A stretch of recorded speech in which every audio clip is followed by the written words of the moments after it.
We in this hoe. We in this thing. What's Gucci? What's Gucci, everybody?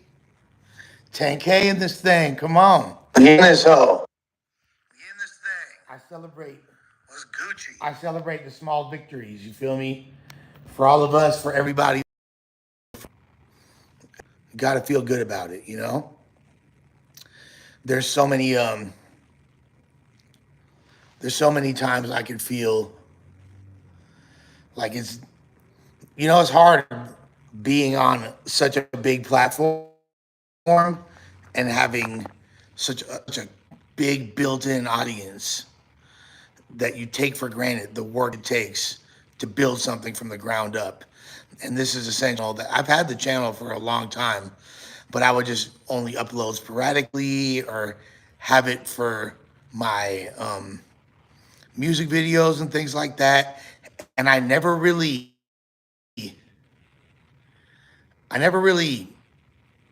thought to nurture it. Like there's a time when I first had the channel, I was pretty consistent with uploads. I was doing this thing called freestyle of the day, where I would do a freestyle every single day. It's kind of funny to look back at that, what I was on in like 2009 and all that. Like some of my first music videos. I remember the first upload I had on the channel, I believe, was like right after I made the channel, and it was for one of the first music videos. Well, the first music video that I actually had for myself. Like I've been featured on songs that were a music video, but it was the Delmon Crew Good Look video, and that right there, like most people, most independent underground artists at the time didn't really have self-produced videos, or if we did, it was rare. So yeah, it's shouts to my boy Leo King, man, been one of the most consistent. He said from 8.8K to 10K in 1 week. Like when I started messing with this channel again, I had like 5K subs.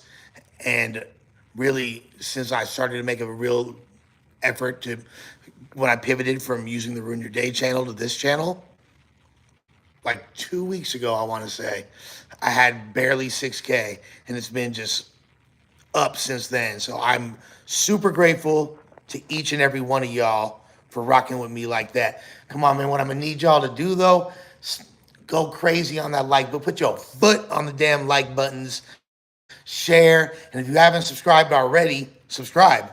We about to go crazy. I started telling breaking down to y'all what my day-to-day life was like in treatment and the whole process of me going to treatment, but I never actually got to that. I was talking about really my last year of addiction, and I didn't even get into too many. Bro, what is this fool that keeps? We're not rocking. I need my mods to get rid of the. We're not doing no messing around with no like child corn, anything like that, bro. I need to get up out of here. That's scandalous. And obviously, if you feel so inclined, being this self-supporting endeavor, shoot a dono, shoot a super chat. If you ain't got it, don't trip. If you do, I will definitely acknowledge and read whatever you said. The only thing I'm not going to acknowledge is some weird. Oh, we already got one. I'm slipping. Someone shot a 50 piece. Psh, my boy Francis, come on, Francois, going crazy out here, shooting the 50 piece to get started. Hey, that is love. A couple things I want to let y'all know before I get into chopping up this about this story. Long live Pat's Day. RP Caddy Ron. RP Young Be the Future. RIP PH. RIP Bender, all the fallen soldiers, all the homies, you feel me? Like, there's too many to name. XT The Factor, RIP Kodiak, all of us. I feel the presence of everyone that came before me, with me, as we're on this endeavor. It means a lot. We going up, baby. We going up. All of my constituents of Lush World. So a couple things I want to break down to y'all. One, we are doing a news stream tomorrow. It'll be me, Active, and MJ. I hope y'all was enjoying the one the other day. I'm gonna be bringing Pistol McFly back very soon. Um, oh, Francois, girl, yeah. Shouts to Francis. That is a painting of Pat Stay behind me. Absolutely. Shouts to the legend himself. Long live Pat Stay. Um, yeah, shouts to all the ladies, all the female citizens of Lush World. That's dope. So, yeah, apparently Cam live, but you know what? I'm live too. So you could be watching that, but you watching this, and that means a lot. Coming up, not only do we have a new stream tomorrow, we're gonna be going live from that setup over there at the pop up, which is slowly transitioning into Lush World. Um, there's some weird people. You cap, but I'm going to be doing some dope interviews, bringing a lot of new people on the channel soon. And in addition to that, in a couple weeks, God willing, if it works out the way it's supposed to, I will have the biggest interview of my entire career. And we're going to do it on a live stream. And when that happens, the channel is going to start to go crazy. So until then, and you will be seeing more collabs with me and some of the other homies from the No Jumper world. All that's cool, but we on the ground floor, y'all on the ground floor right now. And after that, it's gonna be looking real nice. So I appreciate each and every one of y'all. I feel immense gratitude for everybody that tunes in. To me, it's a lot, and we just getting started. And the fact that, if y'all notice, I'm going live every single day in some capacity. You will see content from me on this channel every single day. It is something that is a priority to me, that I'm building and I'm doing my best at. And I hope y'all enjoy it. It's something that I don't mind humbling myself and building, especially when people show as much love as y'all do. So the new stream tomorrow is going to be before Biggest Bros. So I'm thinking like 3 p.m. 3 p.m. Pacific time, we going live. Hopefully we get them You Lied to Me Lush shirts soon, Cocaine Bot shirts. Like, everything is slowly but surely building, and I'm juiced about it. But when y'all, yeah, happy born day to my young life, Yuri. He got the 30 WAP. His life is over. He's 30 now, you feel me? 30 the new 13. 41 the new 17. You going up, baby. Shouts to all y'all. Like I said, hit me with some super chats if you feel so inclined. If you got it. If not, don't even trip. We got our numbers going up. If you aren't subscribed, please subscribe. Hit that like button. Drop some comments. You feel me? Let's get algorithmically inclined up in this thing. Yeah, I don't know. They're making Pat Stay look pretty intense with the nostrils. I can't even lie. But yeah, get rid of the little child corn and stuff. Like, I don't know what would make somebody so inclined to do that. Like, fools could talk as much shit as they want, or like, look, people can make up whatever little lies they want. That's cool and all, but because I've been hearing about some false information going up about the boy, which is crazy because there's so many things you can make fun of me about. There's so much you can make fun of me about. Why resort to misinformation? Like, I'm a very easy, I have like, my whole entire life has been on blast for decades. There's no need to make things up. I don't know, but hey, I guess that's what they do. Um, we got damn near 70 people in here. So I think I can start getting into some of the re- recap the story that I was at. Basically, I was talking about my last year of sobriety, or I'm sorry, of using before I wound up going to treatment. And one thing that was super crazy before, oh, my boy Crush in the building. Well, hey, what did Francis ask? Francis asked something? Francis, I for sure got you. Let me know what Francis asked because I ain't see it. I caught part of Fig Community World. It looked like it was pretty dope. Shouts to them fellas, always. I never met Mac Watt before. He seems like an entertaining character. We chopped it up online a few times. Familiar with his work as a DJ. But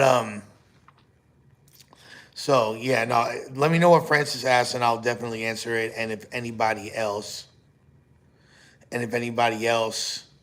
shoot a super chat, and I miss it, let me know. So I will for sure answer all those questions.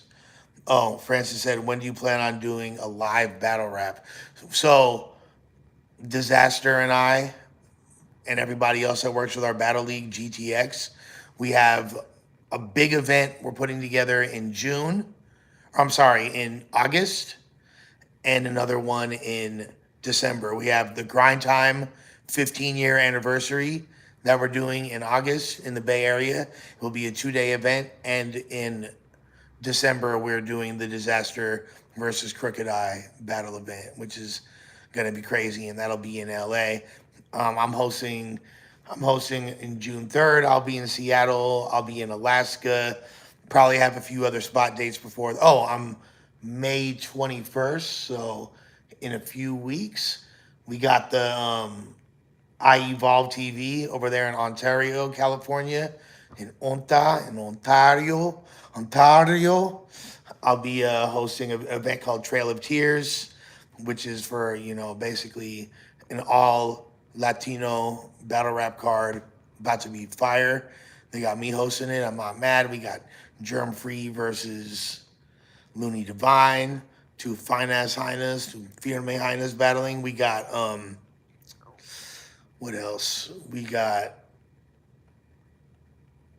um Cali Smooth versus Eptos Uno. Eptos Uno is one of the top battle rappers from Mexico. It's gonna be hard. So yeah, there's a lot battle rap wise coming up. But back to the lecture at hand. Um, if y'all are feeling if y'all feeling what we're talking about so far, drop some cocaine bot emojis in the chat, man. Let me know if you rocking with it. This is a 10K stream. I'm honored. I wasn't even planning to go live, but I figured, you know what? Like I should go try to do some type of live content every day. And the fact that we hit this milestone, which may not to a lot of people, they may just be laughing like, ha ha ha, 10K ain't nothing, but to me, it's a lot, and I'm super juiced about it. And I'm building from the ground up over here. You feel me? A 75-year-old man trying to get his YouTube channel cracking. Let me live, all right? Hold on. I will, again, if y'all want questions answered, you know the way to do it. Shoot the damn whoopty whoop, and I'll answer your questions. I promise, no matter what it is, I will answer your questions. Motherfuckers is obsessed with my brother. That shit crazy. Yeah, how you think I got this job with I got my job at No Jumper from Indeed, fool. How you know? How'd you know? Indeed hooked me up with the job at No Jumper. It was all my brother. He's in the Illuminati with Adam. My brother goes to Illuminati meetings with Adam, and he's like, you know what? You should give my brother a job, and that's what wound up happening. Oh yeah, I've been seeing this. Look, y'all are out your goddamn minds if you think that I had aliases on the Reddit. Like, what? Like, Laura Martinez is an actual person who I've met in real life. You know what? I should I should do a stream with her at some point.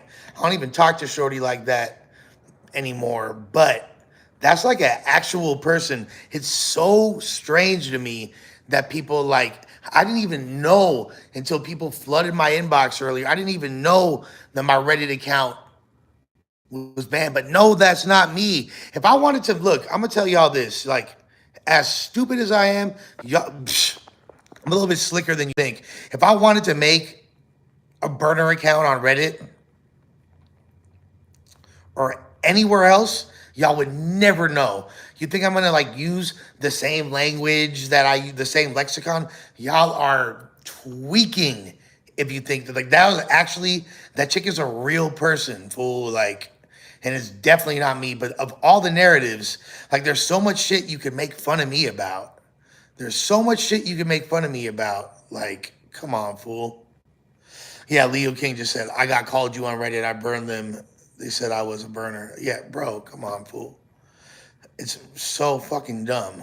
But okay, sure. Yeah, if that makes you feel better. Of all the things you can make fun of me about that are like right there, fools got to dig deep to the point and make up so much. Like that's why I don't even like. I'll occasionally glance at the Reddit every once in a while, mainly the V2, to be honest, because like I don't support alt-right fascism, which is like pretty much what the original No Jumper Reddit is deviated to, and just an echo chamber and maybe like 15 people that brigade the entire sub with 100 different, like, bruh, it's alt accounts trying to say that I have alt accounts. Like, bruh, come on, fool. Y'all tweaking. Y'all tweaking. Like, I have, I'm the person that put my nuts on the table and was actually on the Reddit being myself. Like I'm not even going to begin to dissect all the misinformation, but it's just hilarious that people would actually think that. And oh, because that account got, you know how many accounts get banned on Reddit, bro? I didn't even know my shit was banned, but had argued with people and probably violated some term of service. I don't even know when it got my account got banned, but like, yeah, it's crazy that people are willing to go to that extent to manipulate. Like, that's so weird, fool. That's so weird. I don't care. Honestly, sure, run with that narrative if it makes you feel better. Like I said, there's a lot of things you can make fun of me about that are right in front of your face. To have to make up things. You know the catchphrase is first they lie and first they make up first they try to hate on you and when that don't work, they make up lies. Like, bro, you don't even need to make up lies. Like, you could hate on me with reality. Like, come on, fool. I don't even know why I haven't even used my Reddit for a while. But whatever, sure. Whatever makes you feel good. I know the damn truth. We know the truth. That girl probably somewhere laughing her ass off. But that's a whole other story. That is even being. Come on.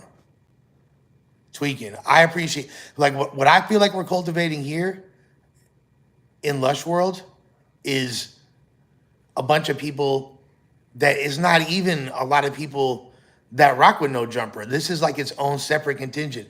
There are people from the No Jumper era. There's people that have been rocking with me since battle rap.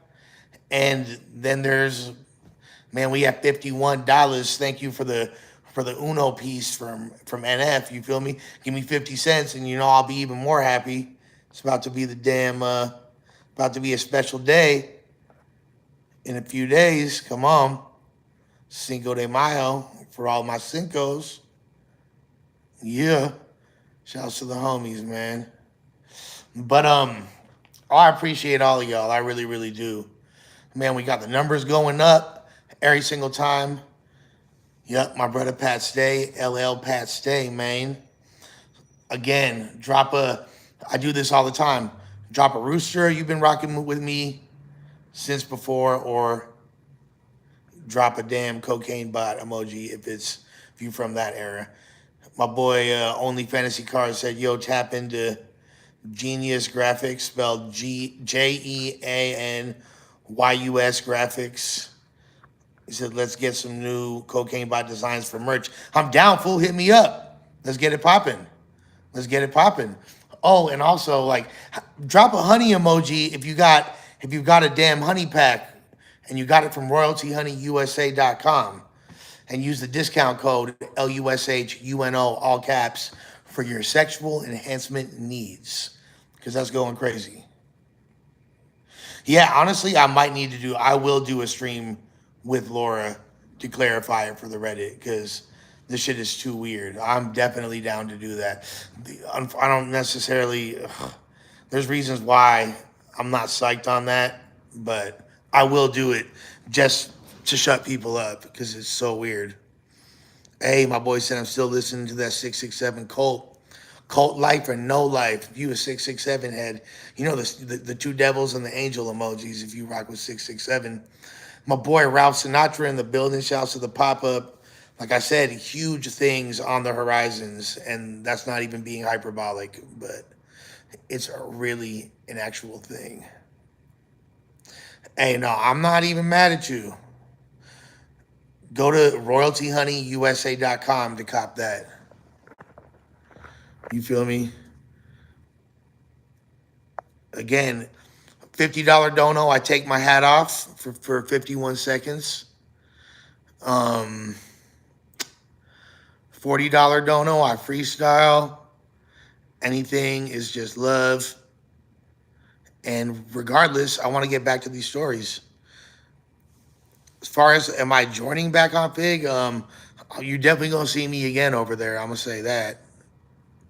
You'll definitely see me again over there. 1000%. They said my boy Pat Stay looked like Top G. Y'all tripping, fool. That ain't no damn Top G. That's the legend Pat Stay. The GOAT. The GOAT. Um, so yeah, the year before I went to RINF, appreciate you, dog. Yeah, you gonna definitely see me over there again. You gonna see me rocking with them. I'm rocking with the Fig Community homies for sure. They good dudes. I talked to T-Rail earlier today. Um, if y'all are feeling me over there, let them know. You feel me? It's always appreciated. I talked to Yuri for his birthday. I talked to House Phone for a while today. I talked to AD. I talked to Gina today. Gina doing hella good. Everybody doing good. It's love. It's love. Ooh, I like that one above the devil emoji. That's different. But so yeah, the year before I wound up getting the year I got clean, and like I said, like my life was on a complete downward spiral. It was Easter, and I was hella sick. I did a show the day before, and it was in West LA at this place called the Courthouse Skate Park. And I performed there, and it wound up being like a breeding ground for tag banger beef. Like all these different fools from different hoods were there, different like crews and shit. Everyone's like catching spots, and like wound up fools getting into beef, getting into fights. One of the homies got arrested. One of the homies was doing meth, right? One of my homies was doing meth and was like acting hella aggressive on stage, like kept like, and we're like, he saw someone in the crowd throw up a set, right? Yes, right by Santa Monica, it's in West LA.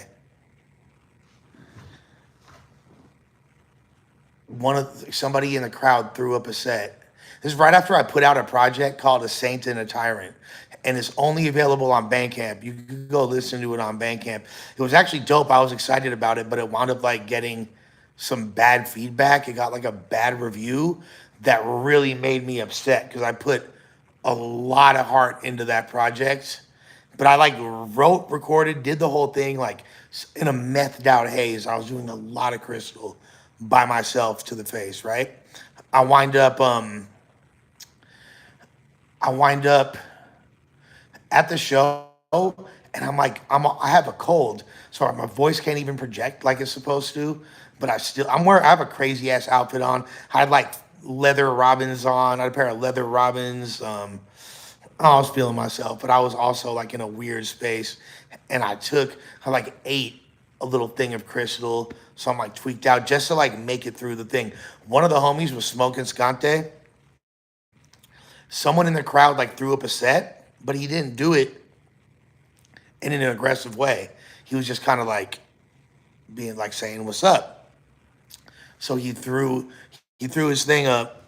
Then the homie wound up like trying to bang on him and run up on him. Then like the other fool's homies went and got behind him, and I'm like performing but trying to diffuse it. Then it's weird, and then like, like my brother's DJing for me, my little bro is DJing for me. And then I look back and he's gone, and another one of the homies is DJing because he went off to defuse it. He winds up basically telling the homie to leave the venue, right? So he left. So he winds up dipping. And apparently this fool wound up walking in to like someone left their door unlocked, their front door, and this fool walked into their house, tweaked out. And then the people wound up calling the police on him. He got arrested. The strike zone bar makes sense. You tweaking, fool. You tweaking. The strike zone bar don't make sense. Man, cocaine bot emojis if, no. Baseball emoji if I'm going to hit it like the strike zone makes sense.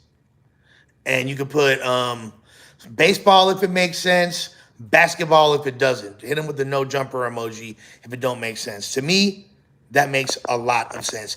I think hit it like the strike zone is fire, fool. I'm a metaphor connoisseur. And to me, like, that's hot. But if it don't make sense, let me know. Yeah, come on, y'all tweaking, fool. Tweaking, fool. But anyway, homie winds up getting arrested. I don't even find out about it until the next day. But I dipped from the spot. Like it was like the show was Weird Vibes. It was supposed to be for promoting my album. And instead it winds up just being like Tagger Crew and gang beef and all this other like weird shit. I'm just like, oh man. Wind up going home. I'm not getting along with my family at the time. So I wind up I'm just like at the crib depressed. And I wind up sending this girl a text message. I'm like literally laying on my urine stained mattress, like at the lowest point I could possibly be. And I send this girl a text message. It said Happy Easter with the little star emoji, right? She winds up texting back. It's a girl that I'd been cool with for a few years. We had a really good vibe. I thought we were maybe going to start dating. She lived on the other side of the country. She wasn't, she like kind of made it clear that she wasn't trying to, whatever. But we start texting back and forth.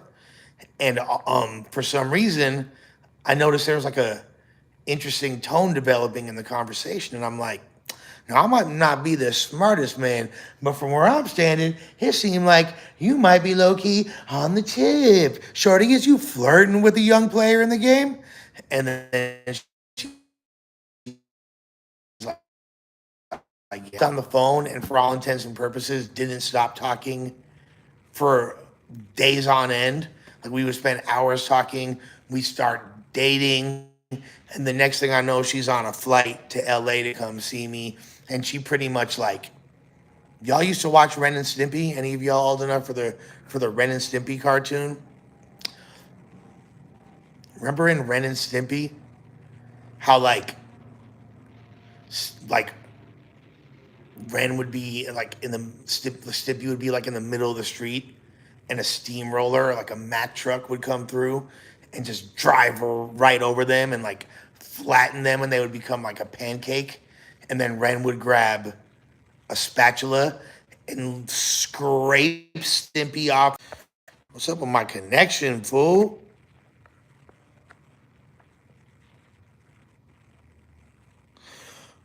What's the dirt said? Yo, Lush, I lived with a chick named Kate in Canada, and she was good friends with your ex, that beautiful black queen you had. Yeah, I remember Kate. I remember Crazy Kate, Hate Breed Kate. Yeah, yeah, she was cool, man. You used to live with her? Damn, you used to live with Kate. I know you was in some activities. Did I ever meet you, bro? But yeah, I think she's still friends with my ex shorty for sure. That ex. But yeah, I already know. I had some times with young Kate. We Kate and I and another homegirl and Shorty went from Kelowna to Vancouver and went up stupid hard at an event that I hosted. Yeah. Damn, you was down bad when you lived with her. I believe you, fool. I ain't even gonna say nothing. I can say a lot, but I ain't gonna say nothing. But I'm glad you survived that. Unless you ever party with Bam or Orlando Brown. Bro, I used to sell crystal to Orlando Brown. Are you serious? I used to sell crystal to Orlando Brown. What? Well, that's a different story. Damn, I was probably at the crib that you lived in. No, because she was living with another girl. She was living with that girl, Erin at the time, who's cool as hell. I love me some Erin. But yeah. Yeah, making several accounts to go to Lush One's Lush World 10K stream live is insane. So, anyways, but this is a different shorty I'm talking about. I'm talking about my Italian and Spanish shorty from Philly. We wound up dating. Like I said, she cleaned my entire apartment. Just started like slowly helping me get my life back together. I wind up getting evicted from the place that I live in. She gets a new luxury apartment for me on the edge of downtown LA in Echo Park and moved us in, and my homie too, who was living on my couch, and he wound up coming with us. And it was crazy. It was crazy. The spot that we moved to was, if you're from LA, you know about it. It's called the Orsini. The Orsini is a legendary building in LA because it's a luxury apartment, but it's also, there's a lot of activities. You could get monthly rentals there, and there's a lot of people trapping and doing all kinds of. There's some characters there, to say the least. So, damn, you moved into that apartment? Wow, bro. Wow. Yeah, exactly. What's that? Every weed dealer lived in the Orsini. So yeah, we got us a beautiful apartment at the Orsini, and all I had to do was just be honest, be myself, contribute, be a good dude, and not fuck up. And I could have had an incredible life over there with her. And I wound up not being able to do that because my addiction was so bad. And for all intents and purposes, I wound up clucking the rent money or like using it for other things and taking a bunch of crystal. And then a we got like a 30-day notice. First there was like mold that we were complaining about and they weren't fixing it, and I like tried to talk to the building manager about it and it became this whole issue. Corrupt ass place. I wind up I wound up on like we got like a 30-day notice. I said, don't worry about it. I'll handle it. Shorty got all worried. She's crying. I said, I promise you I got this under control. Then that turned into an eviction notice. I'm hiding the eviction notice. Like every day I'm waking up, making sure that there's nothing being put on the door. I'm trying to intercept every phone call that she got that might have been from the front office. Anytime there's a package, I'm going down to pick it up. Like it's the most sus behavior. And if I would have just kept it funky, we probably could have dealt with it. But eventually we get a sheriff lockout notice.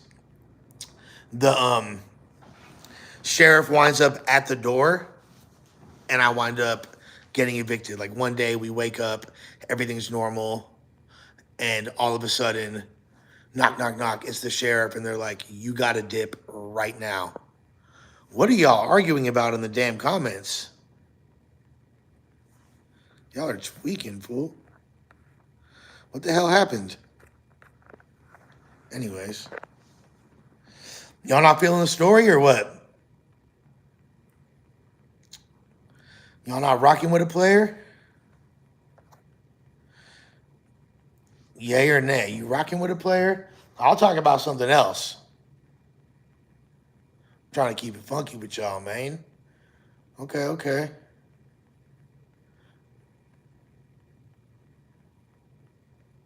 All right, cool, cool. Just making sure. My credit score right now is, I got it like up to like 670 and I was feeling really good. It dropped since then. It was damn near the highest it's ever been. Like my credit is not where it should be right now, but I'm trying to get it back up.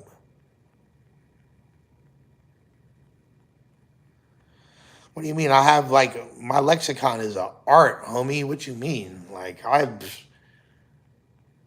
the way I oscillate between different regional slangs and just Oxfordian English is something that very it's very difficult to navigate for most people, and I do it with incredible grace and eloquence, if I do say so myself. Not to ride my own dick, not to sit on my own damn eggplant emoji pause.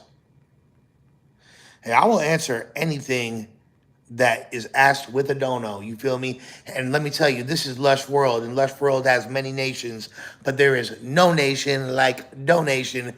Put it in my hand, motherfucker. Yeah, fool. I'm streaming. I'm gonna ask for donations in this bitch. What you gotta say about it? I'm asking for it.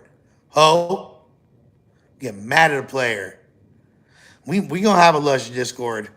Well, I'm still getting treated for my Discord PTSD. Stall me out, all right? Stall me out. I think I should. No, that's what I'm gonna do for show is have like a stream room where people could be a part of it. I'm for sure gonna work on that. There's no nation like donation, baby. I'm trying to take at least a hundred home every single day. That's you feel me. I'm not doing this for my health.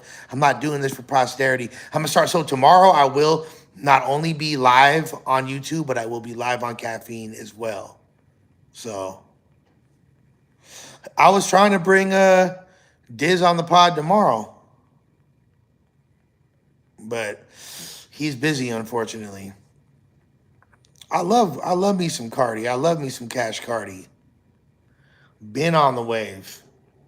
Been on the wave for many, many moons. $2 for my baby girl, Bridget Page. Ooh, ooh, and she modding out here, flexing with a blue wrench.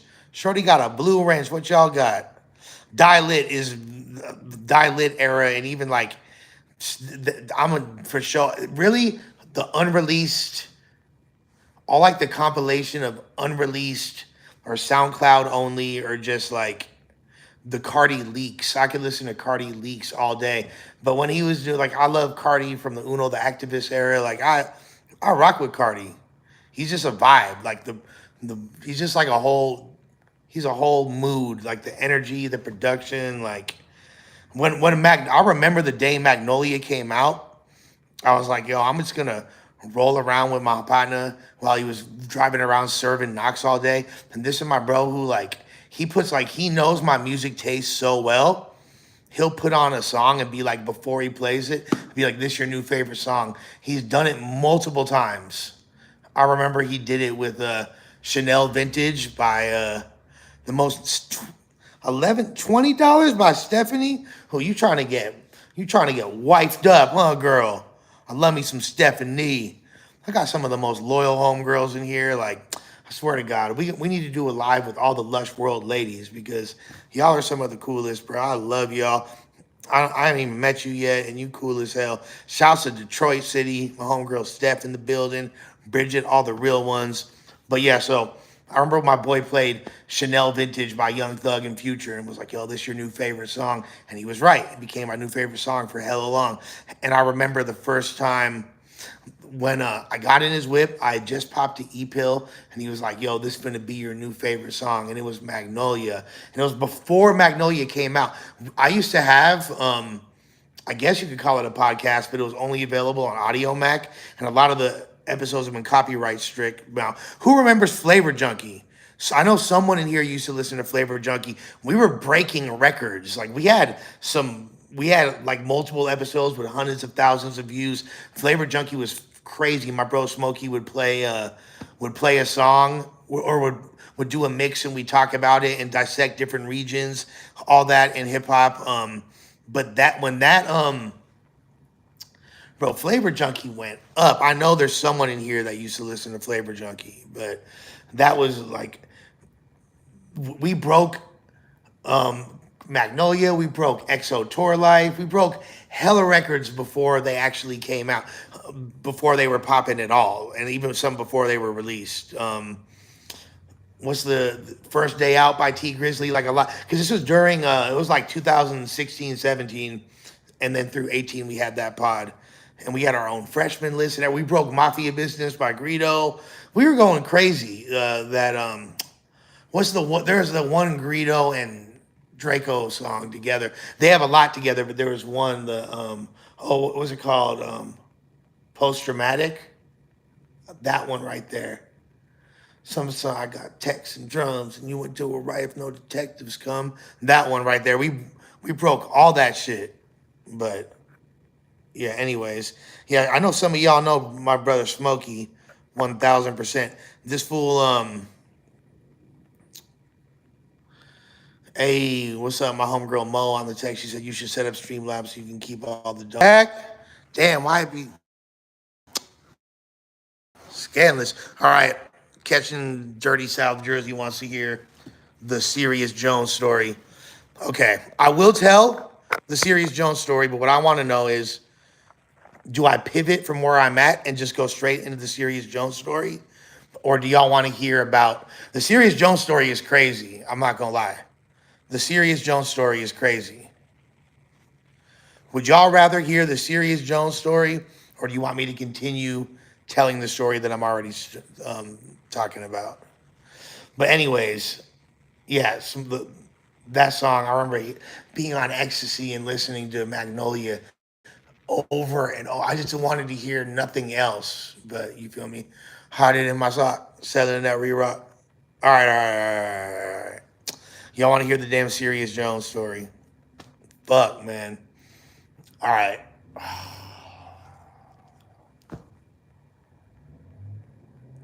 This shit was on Vlad TV. Yo, a lot of people talk shit about DJ Vlad.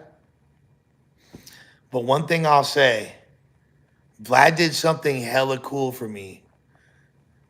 I used to fuck with Vlad, and we stopped being cool for a while because me and the homies got on his helmet when after my brother Cadillac Ron died.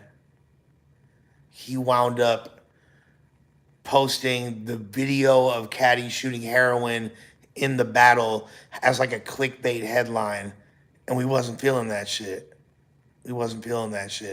But DJ Zoe hit my inbox, fool. I got you.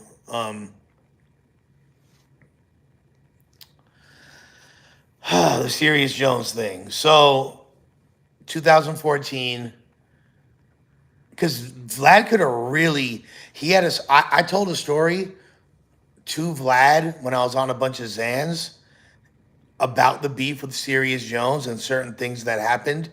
And because there's a lot I just can't talk about.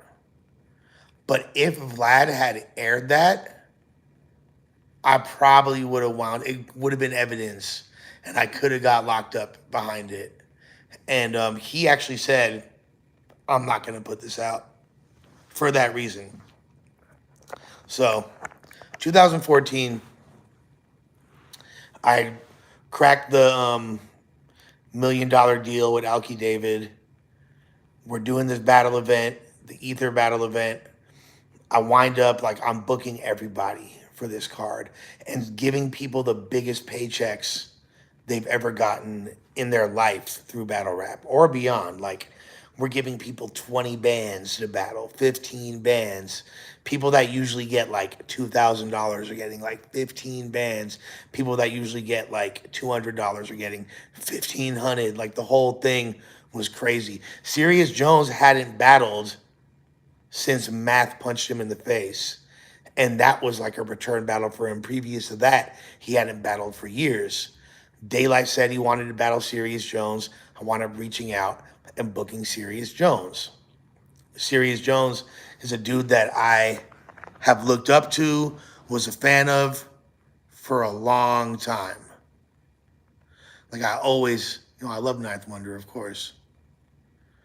Like, I was a huge Sirius Jones fan from Fight Club, his battle against Jin, like all that. I used to just rock with him heavy. I remember he put out a documentary. I think he signed to like DTP at one point, to Ludacris's label. And I remember when he signed with him, he had like a fire ass documentary. I remember in 2007 when I was in the World Rap Championships and they would have a weekly recap show, him and my battle, me and FLO versus Dumbfounded and Satire, the second battle, was battle of the week, and him laughing at my bars, like my punchlines. He thought it was dope. When I told Dumbfounded and Satire, I said like, I just lost 50 viewers, fool. Maybe it'll be better over here. Big ass house. It's just darker than a bitch over here. Is that better? I'm gonna get to the point of the story. My shit just kept. I just lost 50 viewers, fool, because of my damn internet connection. Flacco in the building.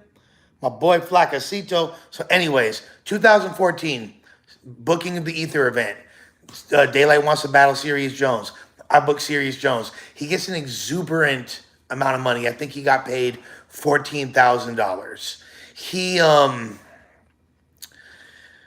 He starts making a lot of requests prior to the battle. One of the things that wasn't like, he said that he needed 5 different flights.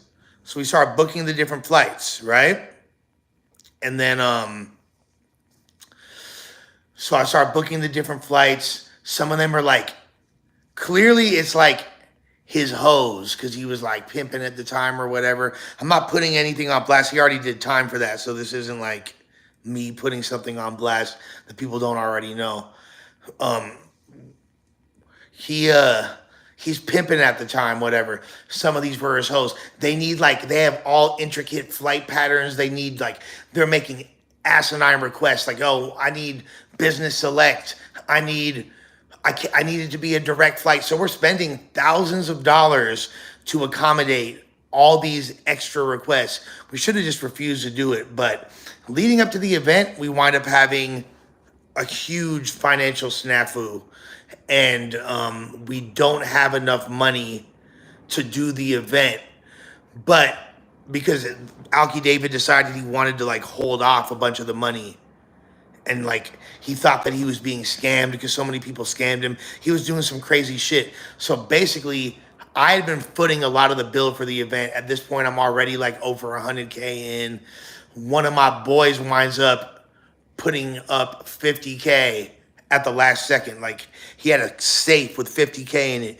Winds up, he's rolling around. Everybody knows my boy G Money. He had the Louis bag. It was a Gucci bag. It was like the most atrocious, giant graffiti pattern Gucci bag. And he had 50K in it.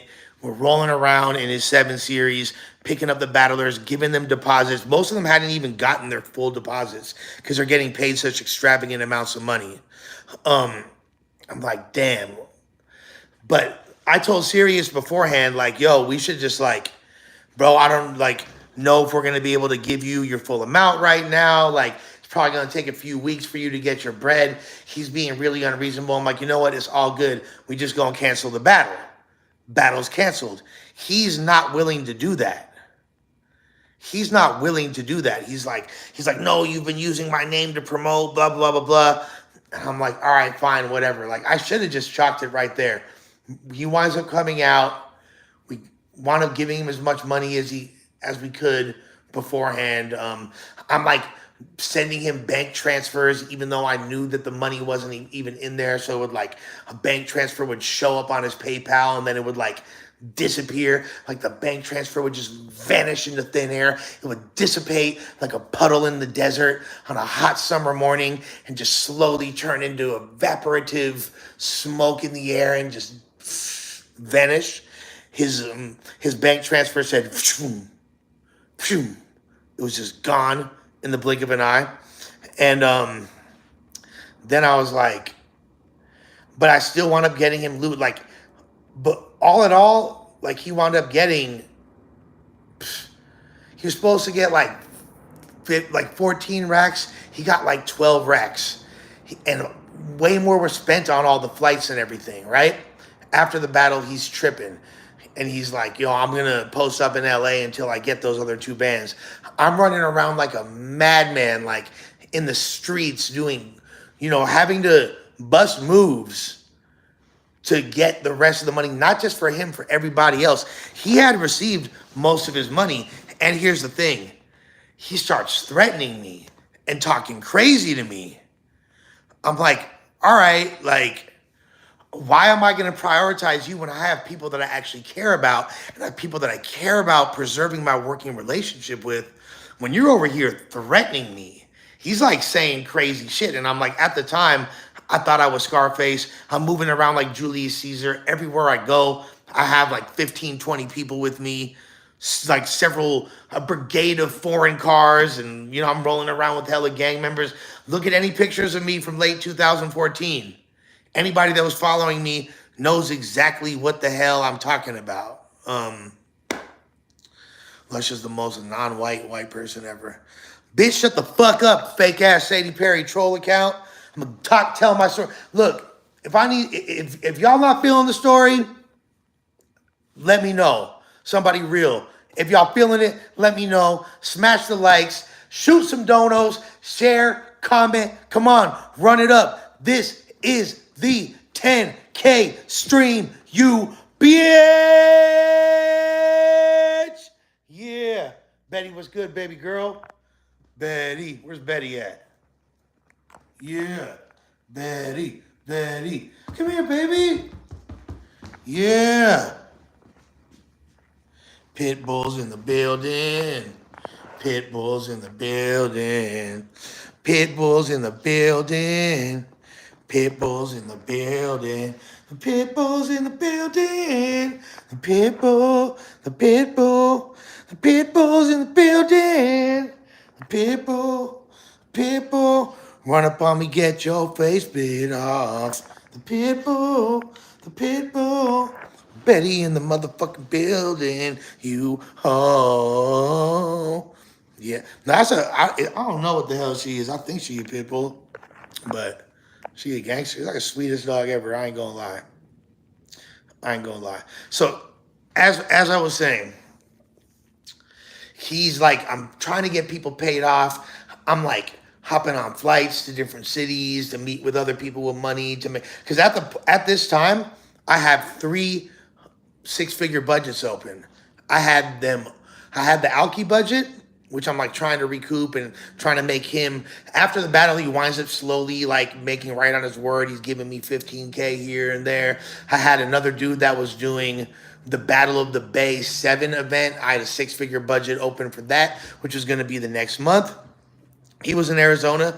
Then I had the homie Nikaya in Boston for the Mass One event. So I'm asking, I'm getting money from all these different places, trying to make it make sense, selling fucking dope, like doing whatever the hell I got to do, making little moves to keep shit lit in the meantime, in between time, right?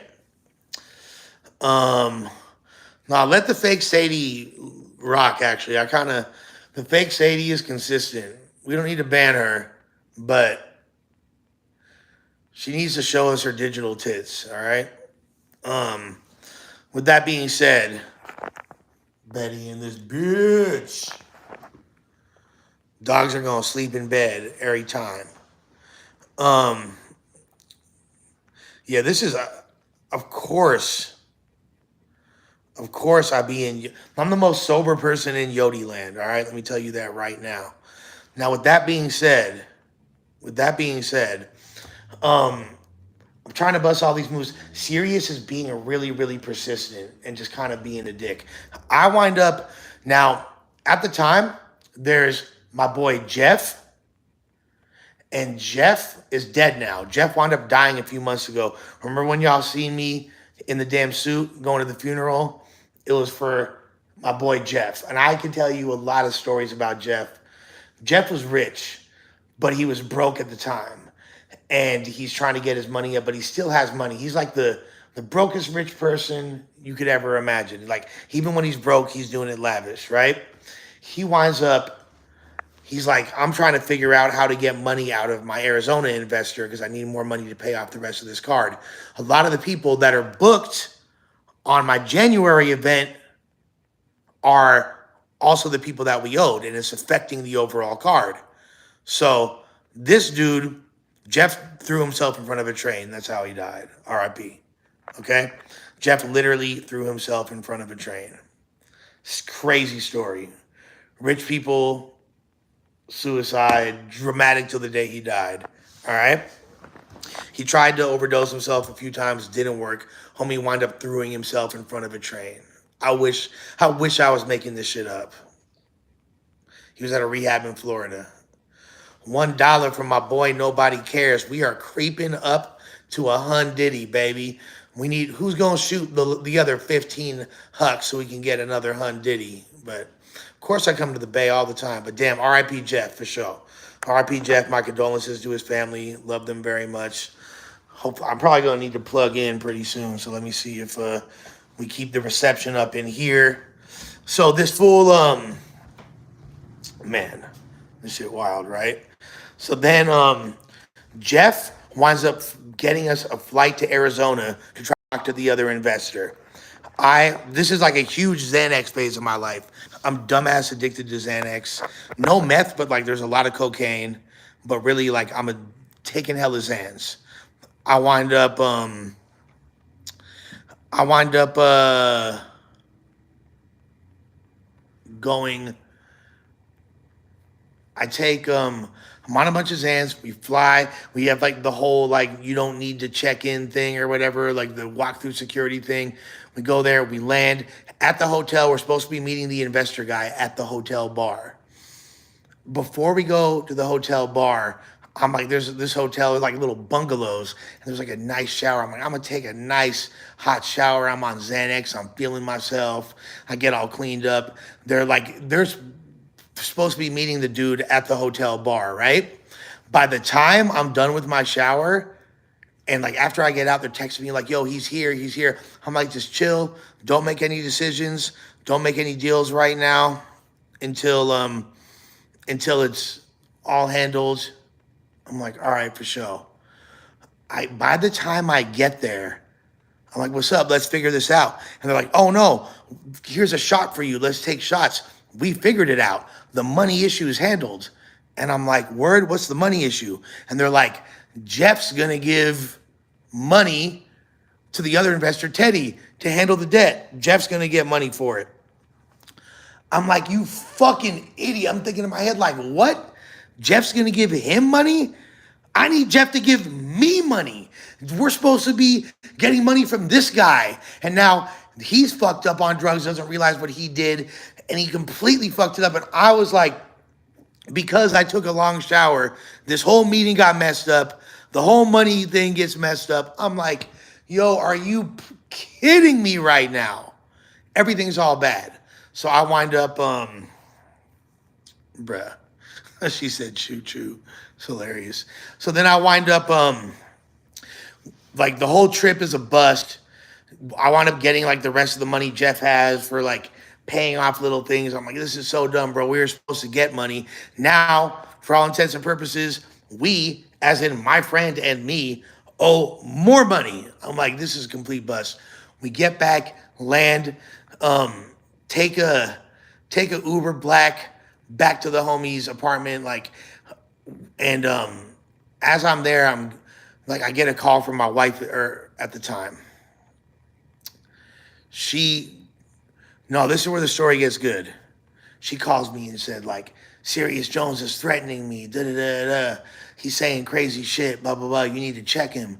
And I'm zanned out, feeling myself. And I'm like, what? So I get on the phone and hit him up. I'm like, yo, what's up, fool? You got an issue? He's like, yeah, motherfucker. Like, he basically was like, I'm gonna rape your wife. I'm gonna rape your bitch. He's saying he's gonna rape her. Da, da, da, da. I'm like, what? You going what? I'm like, oh no, fuck that. So piled. I'm like, nah, Jeff, we need the Audi right now. You go to your damn luxury apartment. We finna hop in the Audi and handle the scandal. I'm fucked up. So I'm in the driver's seat. My boy's driving. Two other people in the back seat wound up driving to another neighborhood, wound up picking up a burner from the other homie. Like, and then he's like, meet me on. He's staying at a hotel on right above Sunset on La Brea, which if you're from LA, you know that this is the most burnt intersection in all of LA. All right. the most burnt intersection you could possibly. There's like nothing. There's 24-hour police surveillance. You can't even like shit still goes down over there as far, but like you can't even like smoke a joint without attracting attention. I'm gonna meet this fool there, and my intention is we're gonna run up on this fool with pistols. I have a bunch of jewelry on. Like we get out the whip, I'm like about to tuck my chains. My boy's like, nah, leave that shit out. Blah blah blah blah. Like run up on him, like walking up the street, hollering at him, like, yo, where you at, fool? Da, da, da, da. I see two bitches that are clearly 304s walk by. And I'm like,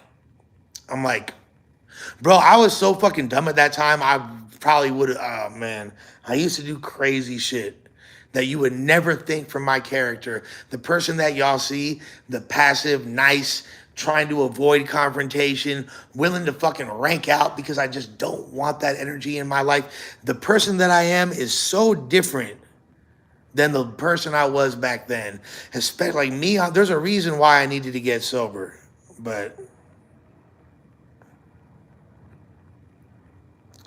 you retarded.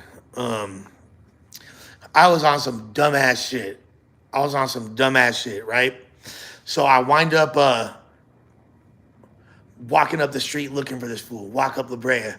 I see the two hoes. They hear me like yelling on the phone. They look over and they clearly like know it's me. They're like, oh shit, it's him. He's here. He got a bunch of people with him. Blah blah blah blah blah. My boy said, I will say all the pics I've seen of you from 2013 and earlier, you were always designered out, Versace, Gucci, LV. I was crazy at the time. I was crazy. Rosie said Lush Minaj. I used to call myself Nick Minaj, you feel me? And there's a reason I got that name too, best believe. I used to, man, back in my day, but anyways, so walking around looking for this fool. He's in his car. Like, we're literally like, the homies are passing the burner back and forth. And he's like, yeah, you gonna need to pop him. He's like, should we do it? They're talking about, yeah, they're ready to pop this fool if it come down to it. He's in his car. And he's up the block and he's like, he sees me, hops in his whip. He's like, you playing? Screams out, you playing? Drives off. Because I'm like, yeah, I got your money right here. Come take it from me. I got thousands on me. Come take it from me. Da, da, da, da. That's like what I said before going over there. Drives off.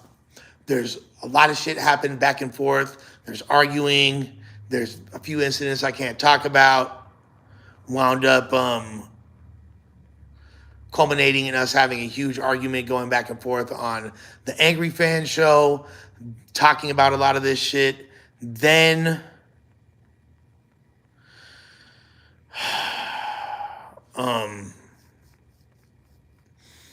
like at this time I had so much funk with people that, and this wasn't Sirius Jones, so I want to make this clear. This wasn't because of Sirius Jones. This is something else, but my parents' house wound up getting shot up. First, people drove by, shot up my parents' car, my dad's Tesla in front of his crib. They shot up my dad's crib and left a note, and the note said, fuck Lush Uno, right? And then the next day, or a few days later, my parents' house got shot.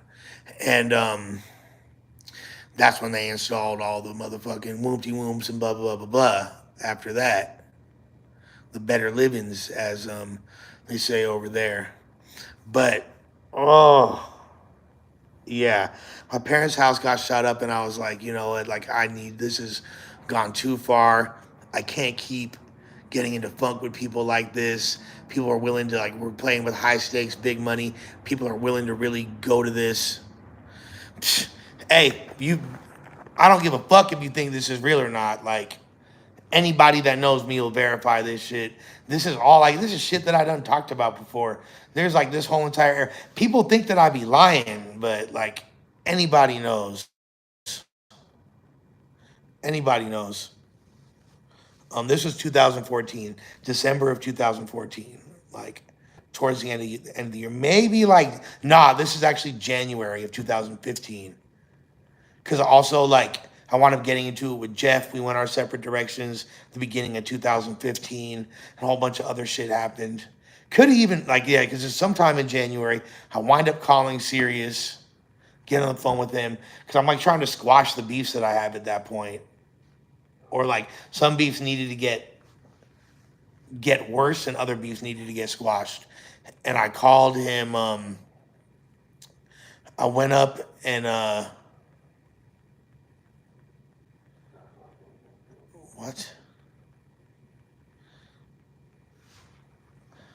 My boy Buncher sliding. Let me ask you, like, do you fuck with me or not? Do you just be in here to talk shit, or do you fuck with me? Like, I'm mad confused. You're on every single stream, and like 80% of the shit you say is kind of like, I'm not mad at you, bro. You can say what you want, but um, what up, Lush? Heard you was going dumb, popping e-pills on top of the scraper, doors open and all. I remember you fell off the Honda and chipped your tooth back in the day in Fairfield 707. Yee. Psh. Did you ever meet Lil B? I lived 2 blocks away from the base god, Rosie. He grew up on Edwards and Channing, and I lived on Chaucer and Channing in West Berkeley, right by the waterfront. Um, they left a fucking note. They left a fucking note. Ain't that some shit? And then I wind up calling him. We squashed the beef. We both talk about the admiration we have for each other. I wound up seeing him a few weeks later at the Bay Area event. He fucked with Mr. Fab Heavy, and like they're outside the event smoking a blunt, right?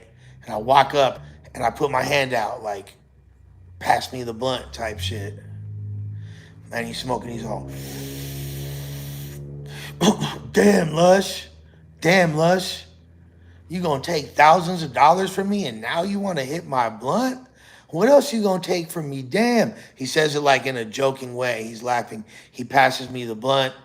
I hit it. We start laughing and we've been cool ever since. I wound up being at his battle. Who did he battle? DNA or someone like that? I wanna say it was DNA at Caffeine Studios in LA last year. Man, free Sirius Jones, bruh. But yeah, shit is crazy.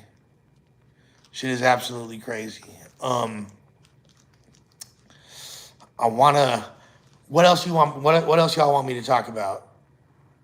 But no, I appreciate you, Bunter. You solid. I would book Sirius at this point now. Yeah, I would. I would. We'd have to. It would have to be on very clear, defined terms. But I would like to book him at this point. Like I'm not someone that holds grudges or animosity. I don't have the dubious luxury of resentment. I don't have the dubious luxury of resentment. If you're an addict in recovery, resentments are cancerous. These are the things that keep us sick and eventually lead to us relapsing. So I can't hold a resentment.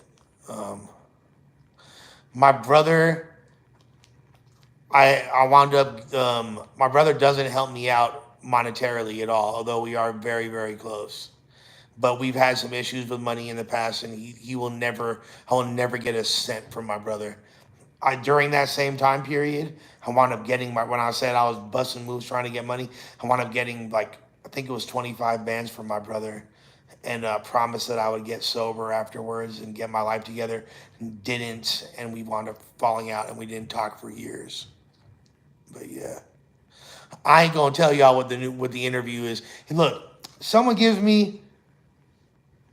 you give me $500 right now, $500 dono, I will tell you what the interview is. $500 dono, $50 dono. You know what? Because it's a 10K stream, $30 dono, and I'll take off my hat. $30 dono, take off my hat. $15 dono off freestyle. I'm running discounts on the donos. Yeah, 25K.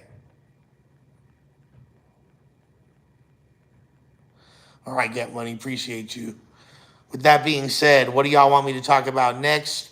I could go on with the rehab thing that I was about to get into. If y'all want to know about my daily life in rehab, what it looked like, what I went through, as something that I was like building up towards with the previous story. Or I could talk about something else. I can't call anybody because I'm using my damn phone to stream from. SoundCloud era was lit. You want to hear a Caddy Ron story? Hmm. I got some Caddy Ron stories for sure. My brother, five in peace to my brother Caddy, man. Oh yeah, I need to do the 7981 Cal interview. Diz and Crooked will be in December. Jonah, I heard, like, has some health issues, you know. Prayers up for him.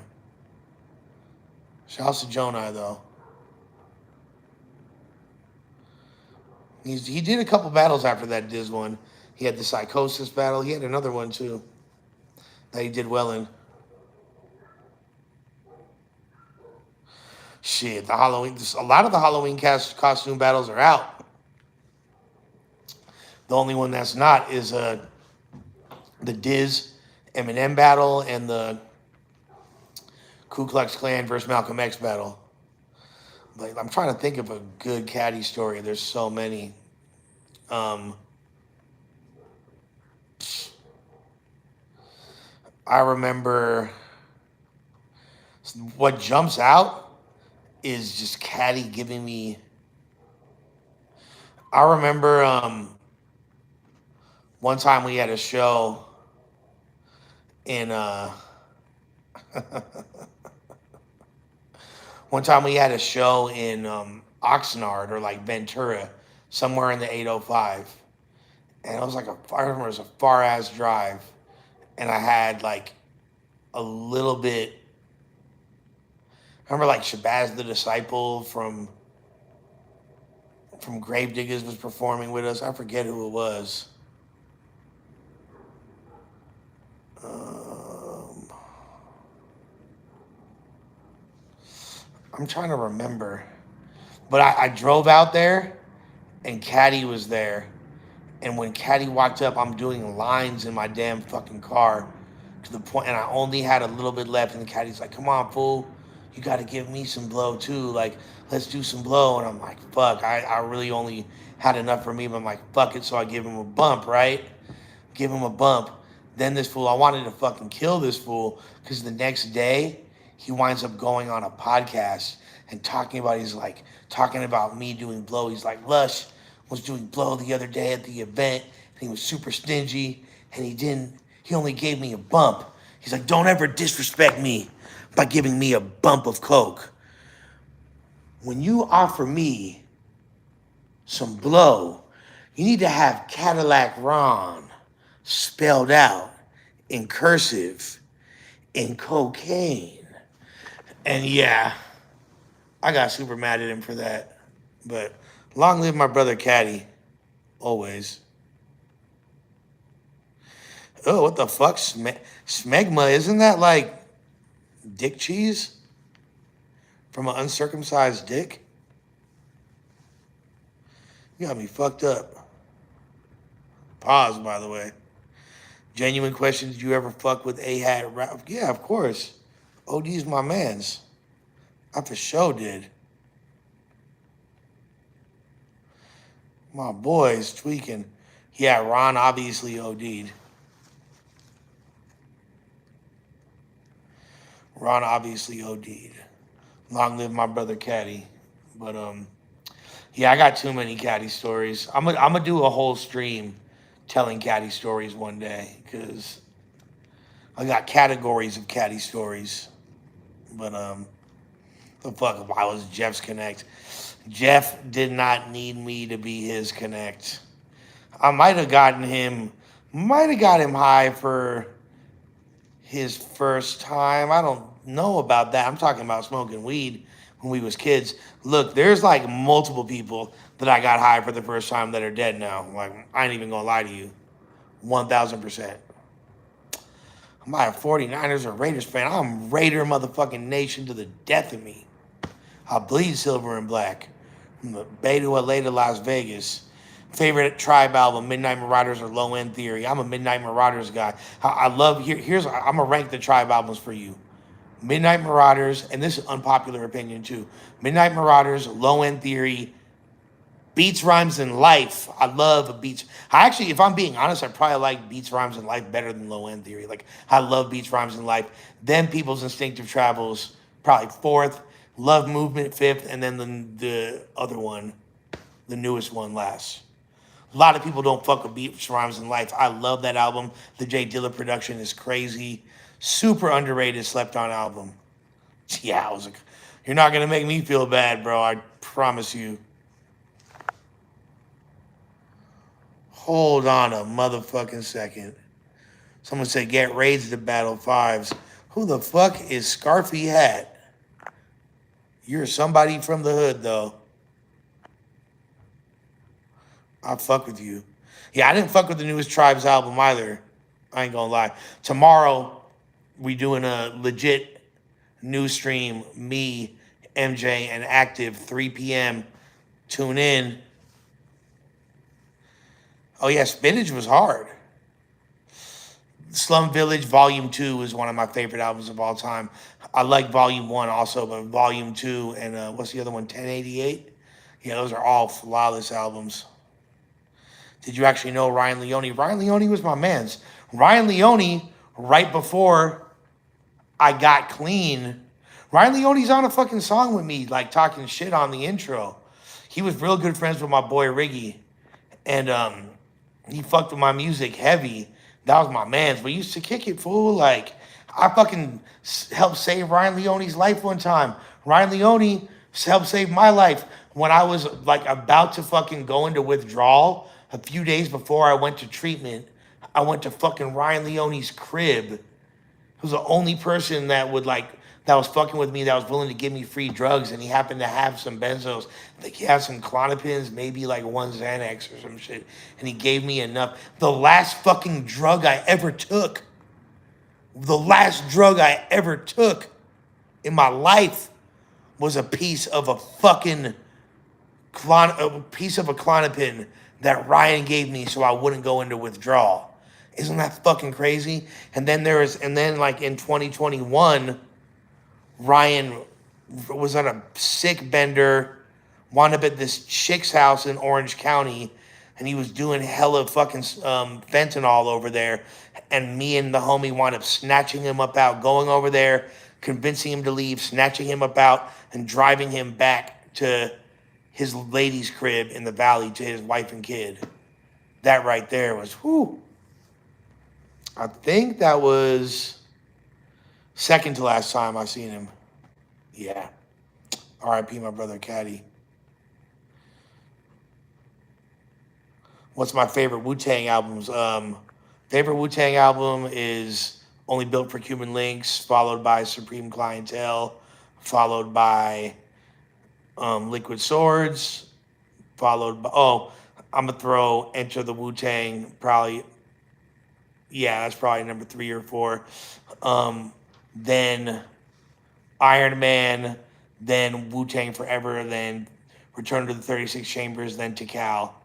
That's pretty much my order for Wu-Tang albums. Yeah, I'm a motherfucking nerd out here. Ryan Leone was great, and I feel like I need to take a page out of his book for storytelling, and I need to embody that spirit because I have a lot of them same stories and that same energy, and I think people rock with me in a similar way. But tell the Russian drug dealer story. Which one? But yeah, I was like, that's what puts. In fact, 36 Chambers, I'll put that like 3rd or 4th. But y'all let me know what we doing. This is a 10K stream. We here celebrating. Please hit that like button. Please share whatever we want. Cocaine bot emojis. Drop some donos. Let's try to get at least 100 Diddy up in this motherfucker. Yeah, for real. If Vlad invited me to talk about No Jumper, would I do it? Probably. There's a big article coming out about No Jumper in a major publication that the majority of the former castmates are going to be in. So, yeah. Y'all, everybody tell them who that is in the picture if they don't know. Come on, man. Got the gallery of the dead homies. Come on, man. Yeah. What y'all want me to do? We could do another story, talk about some music shit. Where y'all want me to go from here? Appreciate all of y'all. Yeah, let's get up to 100. Let's get up to 100 pot up in this motherfucker. You feel me? Let's get 100 up in this bitch. Y'all want to talk music? What do y'all want to talk about music? Music? All right. Ask me a music question or a specific genre or something you want me to dissect, and I will.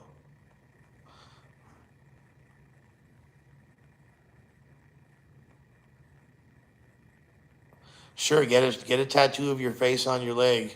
Get a tattoo of my face on your leg for sure. I'll shout you out. I'll post you on Instagram.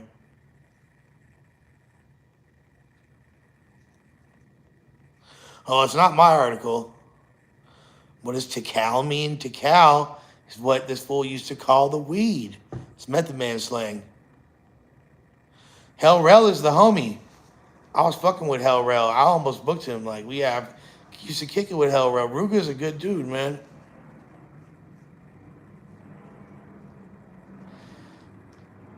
What do y'all consider? No, ain't no hit piece. I made it clear that nah, it's not even on me. It was just something that I was contacted about. If Black Thought faced Nas in a rap battle, who would win? Black Thought is possibly the most fundamentally sound rapper of all time. Nas doesn't have a style that's conducive to battle rap. He has like the intangibles. Nas has the metaphors, the similes, the creativity, the flow, and all that. But Black Thought like is way more direct. I feel like in the context of the battle, I would definitely have my money on Black Thought.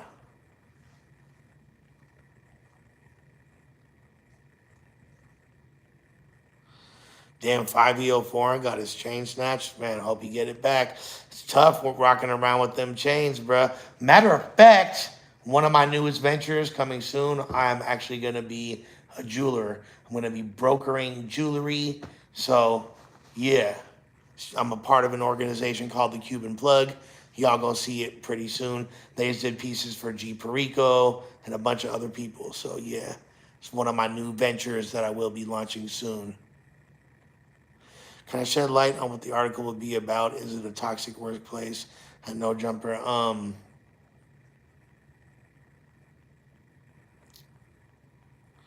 Tikal does not refer to Cali. Ah, Stephanie, God bless your soul for the $10. The $10. I already told y'all I will do a stream with Laura Martinez. I gotta holler at that bitch or that beautiful woman. Obviously, I can't call anybody right now. Stephanie is wait, Stephanie, you a mod, right? I know you got to be modded up, Steph.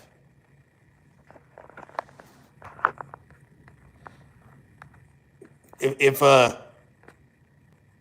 someone got a mod up Steph one time. My favorite five fingers of death.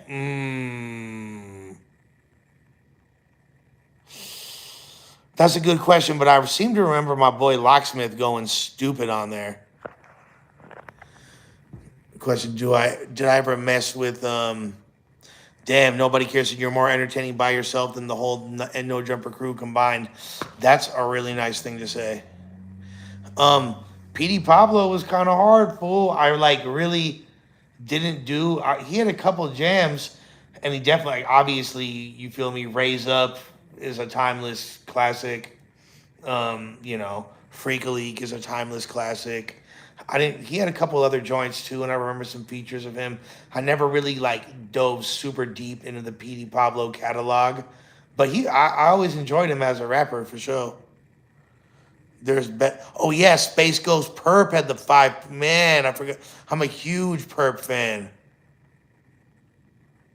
I already gave y'all a hint about the article. There's a major publication doing an article that a bunch of people were interviewed in.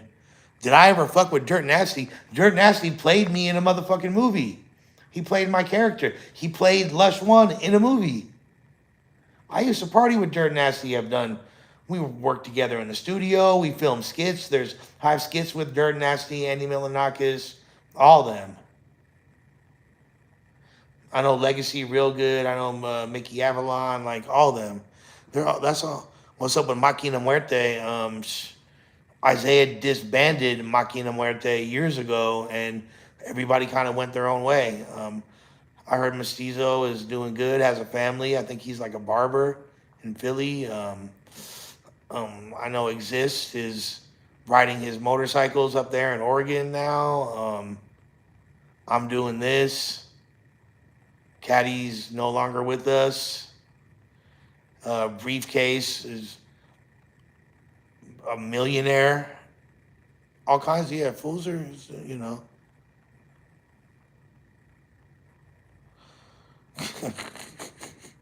You ever fuck with? Yeah, I used to be nasty as a homie. You can see pictures if you look back on on my Facebook from 2012 and 13 of me and be nasty with like literally a gallon of lean pulled up and shit. I used to work with be nasty, all them girls. Yup.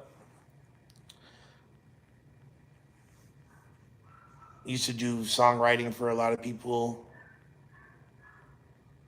No, be nasty was hella cool. I ain't gonna lie to you. That's a real bitch. Straight from 35th, and I pumped that gas.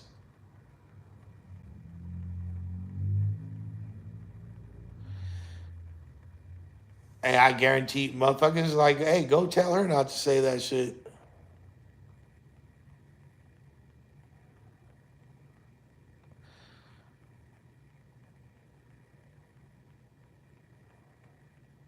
Yep, Krayshawn's still killing it.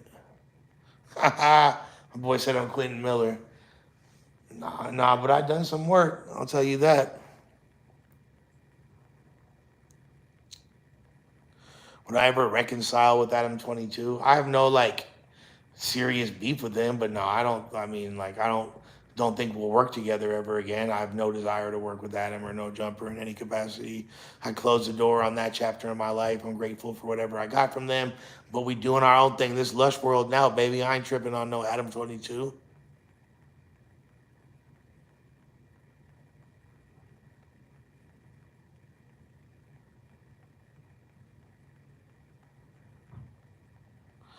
Nah, there's no salary he could pay me to make me wanna that thing over. Diz, oh my god. Y'all wanna hear catfish by a fat bitch right now? I feel like I gotta save that for another day.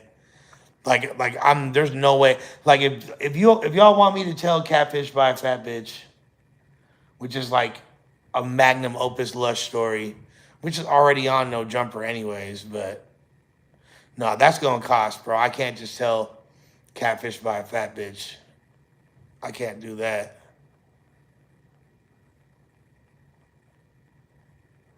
I'll tell a story though. Yeah, shouts to my homegirl Gina. Absolutely. I talked to Gina earlier today. Saporoco, que pasó? Who's my favorite member on No Jumper? First, I mean, me? Duh. Um, oh, everybody was cool, bro. I really fucked with House Phone heavy. Still do. Flacco is one of my favorites. I did. I told that story before. I don't mind. Do I fuck with Court and Brick Baby? I mean, like I said, I used to listen to Brick Baby music. He got some slaps. Um, Back when he was MPA Shitro, especially. Court was cool when I met him. He was a nice dude. I feel like we would have done some cool content. Got nothing bad to say about bruh. Too bad nobody hit him up to get them teeth fixed like me. Maybe one day. Did No Jumper put a permanent dent in my relationships with Sus and his dad? Not his dad at all. Um, it definitely put a dent in my relationship with Sus. That doesn't mean that like I don't still have love for him or that that can't be repaired in the future, but it definitely. I mean, we were super solid beforehand, and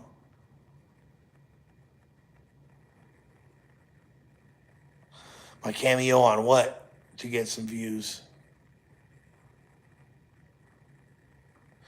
I was with Daylight at his King Bao battle the other day. I briefly said what's up to him. I don't really talk to him like that though.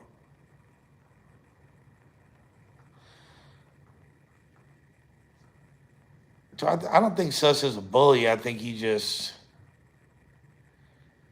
what he does to pander to people for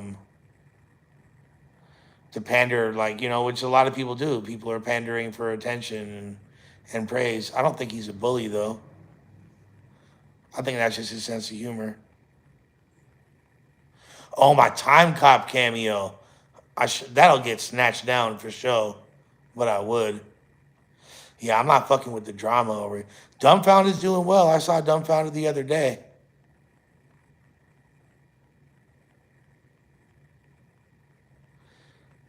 Danny Mullen was actually a nice guy. I don't fuck with the Martin Luther King thing or any of that, but when we were on a pod together, it was a lot of fun, and he's actually a chill dude. But I don't fuck with that weird shit. But I'll chop it up with him on.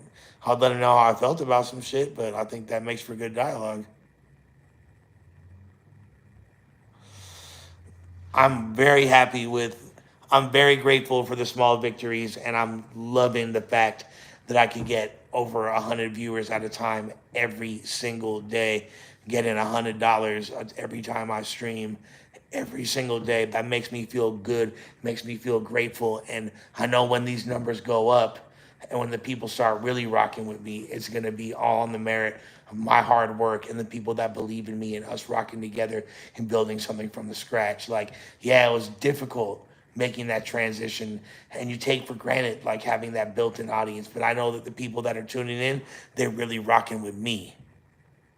They're really rocking with me. Look, let me tell you something about that Sadie account right there. That Sadie account is a huge fan. However they choosing to express themselves, it's all good. I'm not mad. I'm not mad. What I should have done is started this channel as soon as I left No Jumper, and those initial streams that I did on Ruin Your Day, I should have done over here. But I'm still glad that I did that because I still fuck with Ruin Your Day and it's all love. But tomorrow I'll be live on Twitch and I will be live here on this Lush World channel. If you haven't already, subscribe. Let's keep the numbers up. Like, share. Cocaine bots in the chat. Ya dig? Come on, come on, come on. Five with me, baby. Come on, bruh. Fuck with a player one time. Yeah. Easy call. Y'all know Wes the Drilly off Tidnop. Fuck with me. Let's fucking get them donos up. Let's get them likes up. Let's get them subs up. Lupe Fiasco, I love his early mixtapes and his first couple albums when he had the Neptunes production and all that, when Pharrell was rocking with him. The Cool is an incredible album. The one before that with like Tokyo Paris, incredible album. Yeah. Big K versus Murder Mook's gonna be a dope battle. Order that. In fact, if you want to see our last event, go to gtxbattles.com, cop the pay-per-view or the VOD. And if you want to watch the Murder Mook and Big K battle live this coming weekend, go to rapgrid.com. I don't be on Twitch. I think my Twitch is Lush One West, but I don't be on Twitch like this. No, Lupe still raps great, but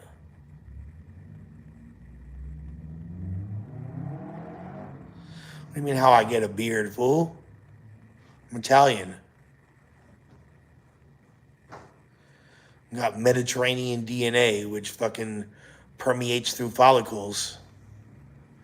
Lush, why do you think battle rap views are down now? KOTD. Well, I think that because It's a really good question because the overall interest in battle rap culture is at an all-time high. Right now, battle rap views on YouTube are lower because there's not a centralized. YouTube used to be the centralized place where all battle rap content was consumed. Now, there's a lot of other places where the content is consumed, such as on apps, such as on via pay-per-view and video on demand. So a lot of the views that you would see would be immediately going to those places are now going to other places.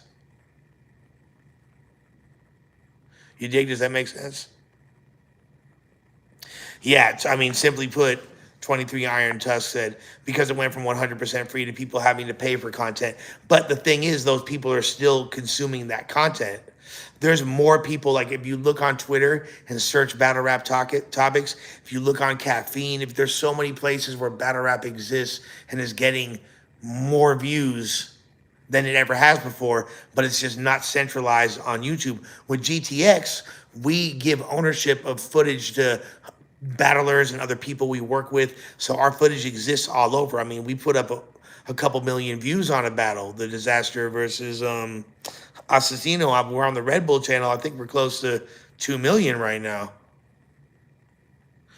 RBE is keeping it lit. I mean, KOTD got their views back up with the Stay Forever event. I think damn near every drop has hit close to 100K.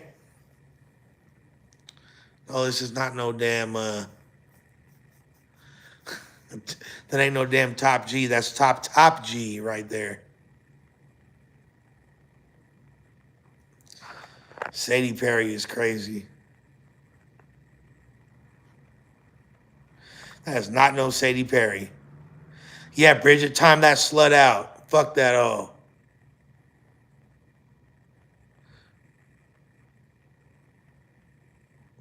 Time that little slut the fuck out. Imagine cosplaying as a fucking troll in Lush One's chat in every single live. She's obviously a fucking big fan, though. I support it. Hey, if you got 20 on the Scante, you got 20 on whatever, hit my damn super chat, motherfucker. Super chat player. Do you think Adam 22 actually knows rap history, or is he pandering? He has decent to above average knowledge for a hip hop head.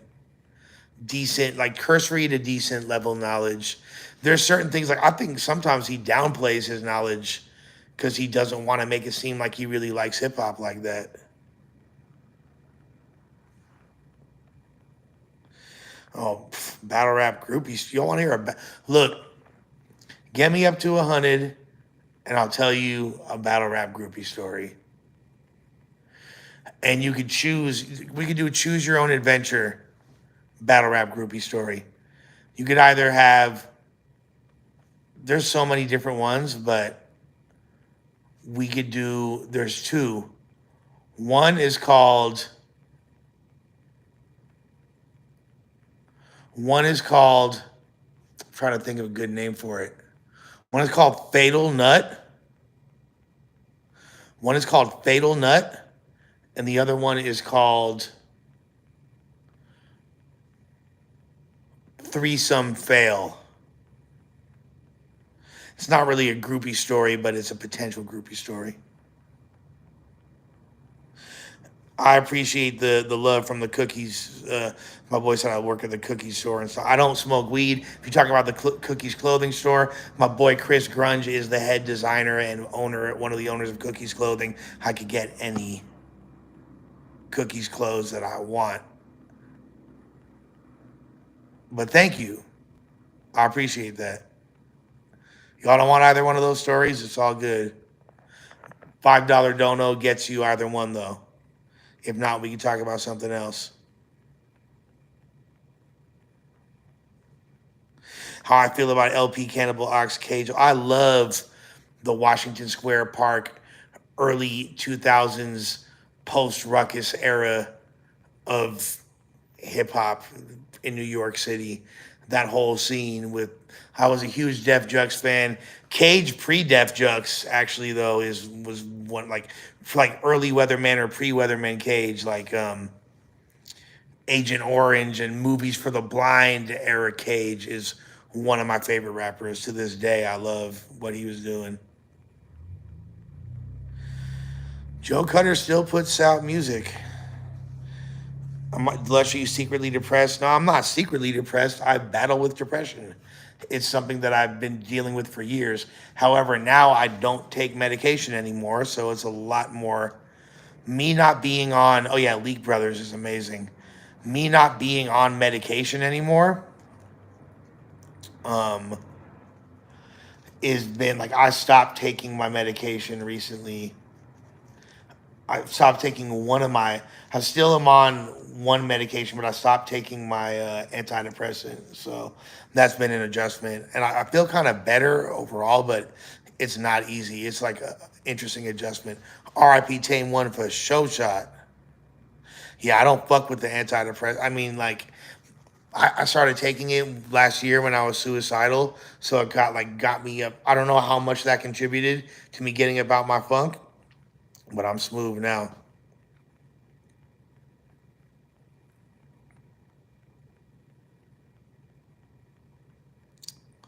Yeah, I'm not gonna lie. Like, am I secret? I'm doing my best, but like, I also believe in. Some people call it manifestation, but just leaning. Like, look, like I said, emotions are transient. Emotions are like an airport. They're going to land and take off. It's I can choose which plane I take a ride on. If I take a flight on depression and just lean into that, I'll feel terrible. But if I try to take a flight on gratitude and happiness and really just like carry that energy with me, then that's what I help. That's what helps me the most. You know, were you close to your pops or was he always working? My dad was.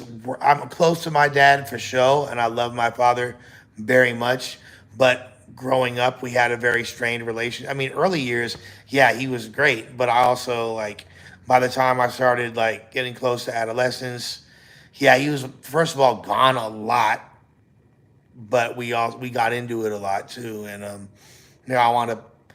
I got arrested for the first time at 13. I was pretty much outside my whole that whole part of my childhood. Went to juvie when I was 16, diversion program after that. Wound up leaving home at 17. By 18, the summer before I was supposed to start college, I went to treatment. My mom made me to apply to all these different schools. I did really well on my SATs. Got accepted to like literally 11 schools. I only got waitlisted at one. I wound up graduating with decent grades because I mean I was a smart kid, but like I got expelled from private school, public school, continuation school, was banned from LAUSD, wound up going to a school in the Valley, which was pretty much if your parents cared enough about your education. It's like a charter school. If your parents cared enough about you like finishing high school, you could go there and basically get a diploma. And I wound up doing that shit.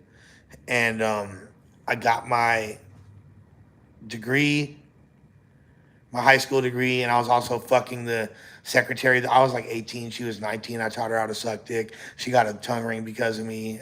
She was the greatest head doctor of my life. I miss her so much. Like, there's nothing that hurts more than the loss of a good head doctor. I was talking about her. I think about her all the time. You know what I mean? Like, oh man, I wish I didn't play her out the way I did, but man, no shame with the Cinco. He said, the truth is, Lush saved my life. Thank God he is here because if he wasn't, I wouldn't be. No shame. I know you don't even, you're so generous. The fact that you be donating to streams, and I know that you're trying to get your own paper up. Like, I love you so much. No shame. Like, you can call me anytime. But yeah, you could say I failed. I know I failed. I failed several times, and I get back off the canvas. Could have had a much different life. Could have had a cushy ass life. Went in a different direction. You know, I knew at an early ass age though that wasn't for me, and I was gonna be on a different path. And growing up, having things, I didn't. I didn't value that. I valued freedom and creative expression. And I wound up going a completely different path in life. It's a story that a lot of people can't relate to, but A lot of people that came from similar certain circumstances wound up going on to do great things. Look up, look at fucking Che Guevara. Look up Buddha. They had to have something to renounce in order to renounce it. They wound up influencing a cool amount of people. I know there's some lofty comparisons, but I'm just saying. Oh my God, Nick at Night with the twomp piece. He said, R.I.P. to the head doctor. I know. Oh my God. Anna, I love you so much. Where are you? I could use some Anna right now. Oh my God, just her ability to just follow instructions without thinking twice. The nasty factor, the depth of throat, the thickness of the lips, the tongue ring. Oh my God, once I had her swallow her tongue ring on accident. I abused her mouth so much one day.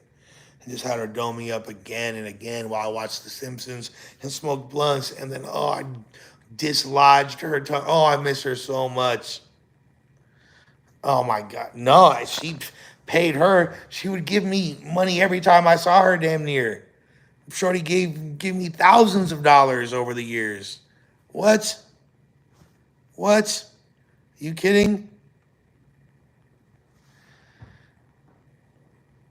Oh man. I've only look, I've not bought that many escorts or prostitutes in my life. Like less than escorts, only bought like I don't know, a few times. Less than 5 times. Head from random 304s back in the day, it was a thing, but shit. I'll tell you what, if I'm being honest, I've broken more bitches than I paid for. And I'm not proud of either one, but it's a reality. Look, everybody's done this shit, the shit that I talk about. I just talk about it. I don't have a filter. I don't have shame. Word to my homie, no shame. I don't have shame. I talk about things that will embarrass other people. The reality is, everyone's done the shit that I talk about. I just am not afraid to talk about it. But I've gone to some darker places with it because I'm an excessive person, and drugs enabled me to just really lean into my vices in ways that other people, yeah.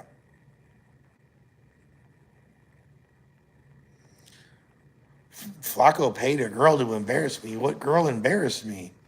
The fuck is you talking about? I have no idea what you're talking about.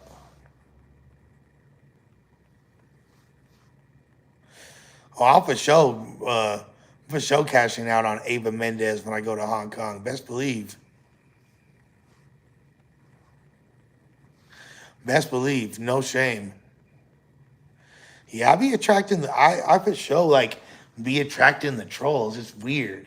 But I know that like the reason it don't bother me is because like a lot of these people actually love me. And I rock with them too.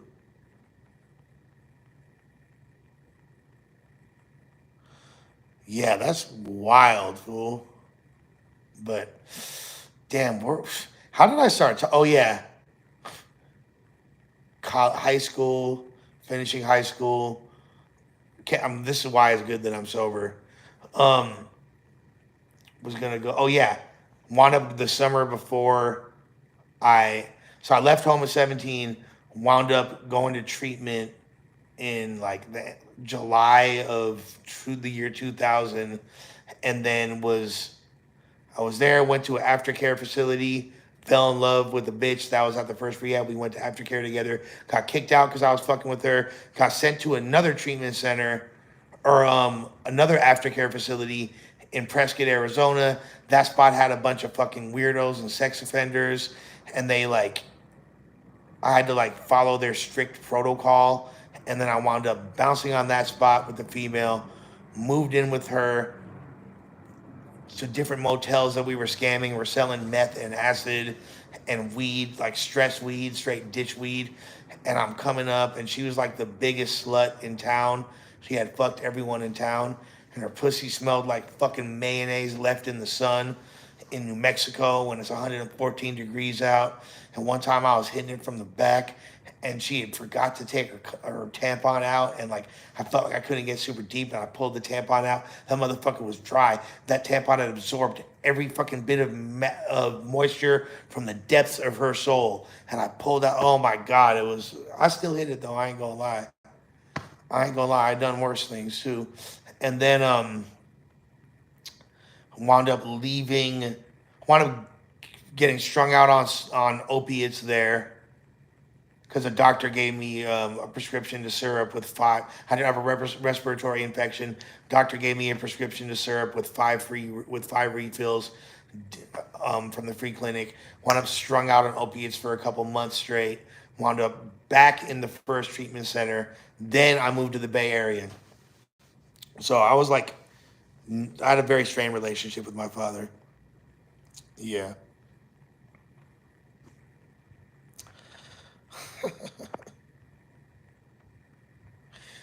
I for sure did some crazy. Bro, I ate her fishy ass. Her shit was fishy, bro. She had that real pH balance issue. Summer's Eve wasn't doing nothing. This bitch thought Summer's Eve was gonna fix her. That shit would like mask it for a second. Then as soon as you hit that first back shot wind, it's a wrap. And she would have me go down on her and like, oh my god, fool. And I was at an age where I like would still do it. Like I don't know. She had the what's it called? The trichinosis, the bacterial vaginosis, bruh. Oh my god, going down on her. I would rather do a fucking month in county than go down on that bitch again for 10 seconds. I ain't gonna lie. Bitch had the gnarliest pussy I ever experienced, bruh. My boy Fred Durf in the building. I apologize. I've never gotten a girl off big in my life. I've gotten a girl off San Pablo in the Bay Area, in Berkeley and Oakland.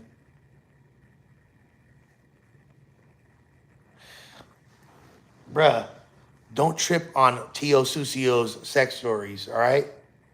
You know they're entertaining. If they gross you out, fuck it. Fuck it.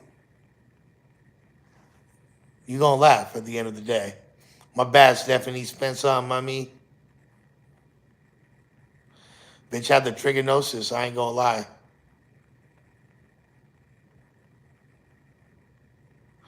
We in the building. Montero was cracking, my boy. Oh yeah, I remember. Yo, one day I was in Hayward on forget what I was doing. I used to be in Hayward a lot. My boy stayed on 7th and D Street, and I was out there a lot, jugging in that little. I think that's North Hayward in the cut over there. But I've been in South Hayward. I've been over there on Tennyson and all that. I had homies down there. And in Union City, and what's that, Dakota and all that shit. But I was on Mission Boulevard in Hayward. I had doing something like fixing a car, doing some bullshit. And I seen like a bitch, bad light skinned joint walking down the street. And I was like, oh shit, let me go try to talk to her. Like, what's up? I didn't know it was a 304. And she winds up, I go up to her and she's talking about like, oh, $150 boom. I'm like, nah, oh, hell no, she a 304. But I didn't even know she was.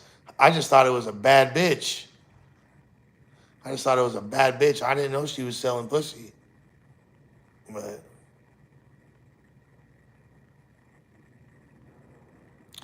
ooh, okay.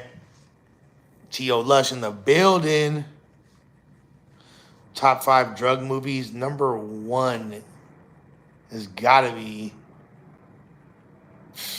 Depends on which type of drug movie, like fun drug movie or fucked up drug movie. Fucked up drug movie, I want to say Basketball Diaries is the illest. Train Spotting, Requiem for a Dream, yeah, that's some fire right there. Fun drug movie, shit, that's a difference. Like Dazed and Confused, Fear and Loathing, like you're tripping, bro. The amount of like, you think I only get 3, bruh? Get the fuck out of here. Motherfuckers that know about me. Look through my IG, look through my Facebook, look at my past relationships. Look at, bruh, ask the ladies in here even, like, if they fuck with me, bruh. I never paid for pussy because I couldn't get pussy. I paid for pussy because I'm a motherfucking deviant and the idea of buying a hooker turned me on. Because I like that shit. Oh, Spun is a good one too, for sure. Spun is definitely a good one. That shit turned me on, bro. The idea of buying a hooker. used to turn me on. Don't really anymore, but yeah. But best believe I've, I've fucked before. I'm gonna tell you that. Oh, you talking? Blow is not a drug movie. That's a dope dealer movie. I don't consider Blow a drug movie or Friday. I guess Friday's a weed movies and drug movies need to be in different categories. Those are not drug. You're talking dope dealer movies, Scarface, Blow, all that. That's a whole different genre, bro. Not doing that. That's a whole different genre. Yeah, exactly. It's a power thing. See, I don't understand why people don't when people make this assumption, and the fact that I openly talk about shit that so many people have done, it don't bother me, fool. Like I don't give a fuck. I'm confident in my sexual prowess and my ability to. Well, I don't know. I don't have a hard time talking to girls, bruh. Jesus Christ. Oh, I've definitely done the. I've had my fair share of rubbing tugs as well. My boy said I'd let Lush smash my sister. I promise I'll not. I don't want to do her wrong. I just want to do her long, baby boy. Now, what is this? Top 100 West Coast songs in the Rolling Stone. I didn't see that list. We might need to dissect that tomorrow when I'm with Active, especially.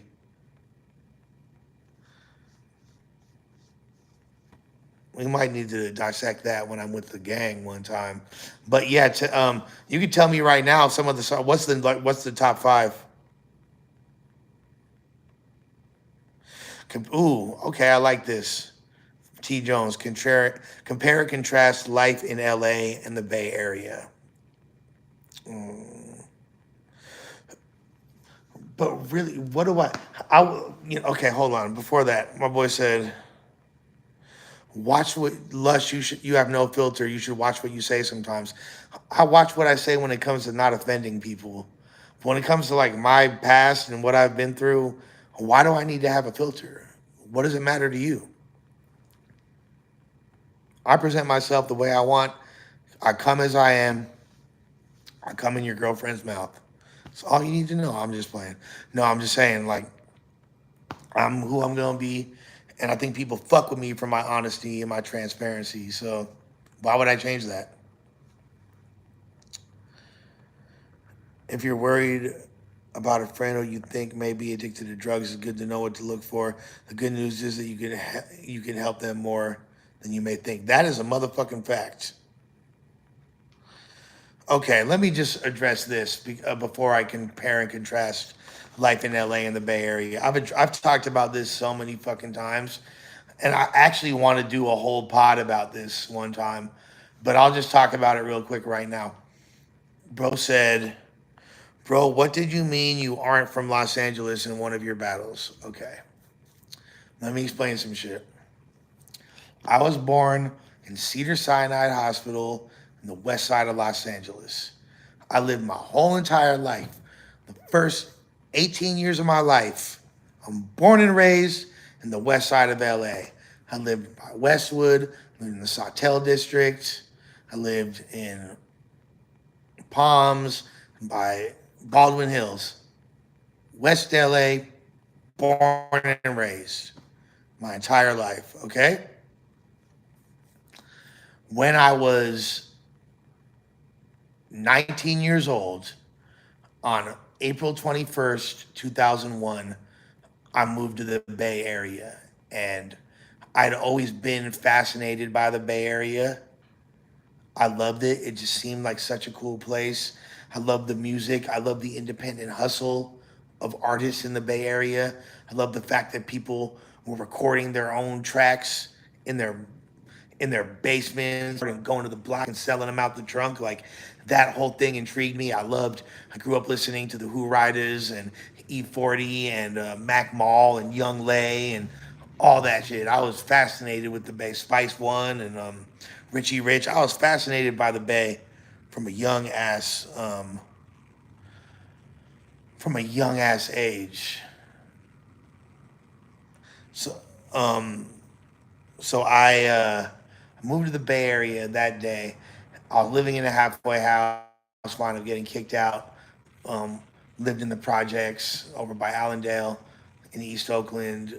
Then I moved to North Oakland for a little bit. Then Berkeley. I lived in the Bay Area for the next 10 years. I wound up, when I left LA, I felt like very estranged from my friends, even though people I'm friends with to this day. I was at a point where I wasn't fucking with a lot of my homies. Basically, when I went to juvie, one of my homies snitched. Actually, it was that fool Jeff who snitched. R.I.P. Jeff. And he wound up trying to like flip the script on me. And it wound up getting cleared up years later. But there was a period of time where I was estranged from my homies and the fools from my hood. I didn't even fuck with them for a while. For like, I want to say from ages 17 to 8 to like 19, 20. I didn't fuck with them. And I wound up getting embraced by the Bay Area and making a whole new family in the Bay Area. And the people that showed me love. Man, everybody in the damn chat, hit like, share, subscribe, run up some donos, you feel me? Shorty, run me some nudes. You know what time is it? What? So when I was in the Bay Area, no, I'm definitely not no Norteño. I want to be coming cool with some of them though. Some of them are good people, but like the most phase I ever got in my life was the first year I lived in the Bay, first like couple years, and I lived in like some Norteño hoods, but I instantly gravitated towards the Southsiders up there because that's who I grew up around, and there's a lot of Sureños in the Bay Area. Don't think there's not. There's a lot of Sureños up there, and I wound up linking up with So there's this block. There's my homie Bruno, his brother Nestor, and all them, and they were Southsiders. They like, but they first lived in Oakland, and they moved to Berkeley.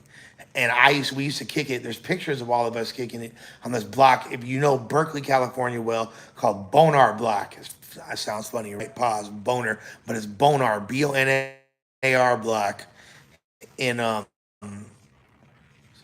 West Berkeley, and right off of University, and like from University to Dwight, that whole little cut.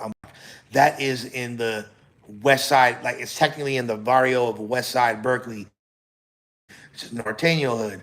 First of all, living out there, people would see me, they saw how I dressed, they saw my swag. That would be blue Burton snowboards, jacket, and a fucking baby blue LA beanie. Fools didn't like, I didn't really know, this might sound dumb, but I didn't really know what a Norteño was until I moved to the Bay. I didn't really know what that was. You don't have them in LA. You don't see no 14 anywhere, fool. Like, it's just a bunch of fucking like different barrios, different 13s beefing with you. I never knew what the fuck.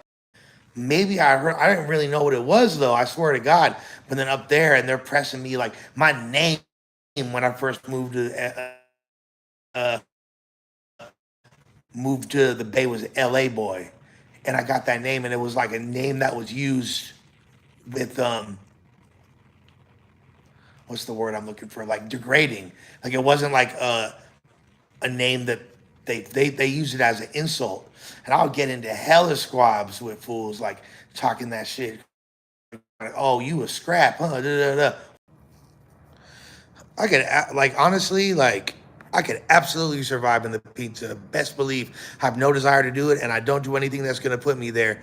But best believe I can survive in that motherfucker. I'm very institutionalized, and I know how to move, and I knew how to maneuver up there to the point where like I wasn't fucking with my people in LA. I was still repping. I was still holding it down. I've been from the same place my entire life, and I'm definitely not no dub fiver. You got me fucked up, fool. Don't ever say that, fool. You get fucking slapped. I'm not that kind of fiver, fool. I'm a different kind of fiver. Got me fucked up, fool. Never, never, never, never, ever, ever, ever, ever, ever. You funny. Come on, fool. Don't play with me like that, dog. Ain't no dub five. Hell nah, fool ain't going no PC. The fuck? Anyways, I like I wasn't fucking with the homies back home.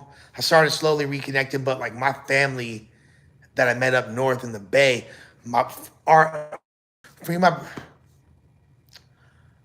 yeah, I lost a lot of homies up there, but free my homie Carl. Free he doing life. He not coming home, but free my boy Norm. He's doing 16 years. He'll be out in a few years. Free my brother Rodney. These fools, they're cousins, all three of them, and that's who moved me into their crib and my boy Carl's mama's crib in the projects in East Oakland, and like they put me on so much game, like on some real pimp shit, on some real just like Bay Area game, which become intrinsic to my being. And like I got embraced by so many people. And I think because I never had to deal with their politics and I had like this LA mentality, which enabled me to hustle harder, but I knew how to like maneuver with that Bay game. I combined that and it turned me into a monster. And I became so like entrenched in Bay Area culture that people started thinking of me as one of them. But I'm still like, I would hop on stage repping LA and get booed. Like my first battle, the first thing I said when I got the mic on stage is I said, the first thing I said was, LA and this bitch, whole crowd boos. I still wind up winning the battle, but like I had to deal with so much shit. But I wound up like really embracing that Bay game. At a certain point, like if I would like get run up on or like Norteños finna bang on me, and I'll be like, oh yeah, I'm just over here. Like I'm over here from like I came from Oakland. I never say I'm from Oakland. I came from Oakland. Blah blah blah. Like if I'm in the SCO or if I'm in San Jose or some shit like that. Whoopty whoopty whoop. It was never like an issue at a certain point. Like I'm LA to the Bay. Like I'm straight West Los, Puerto Vida.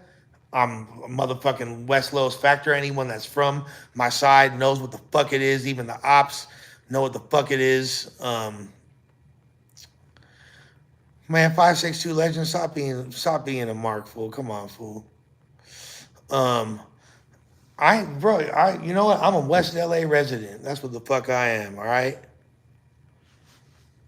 And if you got a problem with it, come see me, bro. I fucking motherfuckers know what's up. I'm logged in, fool.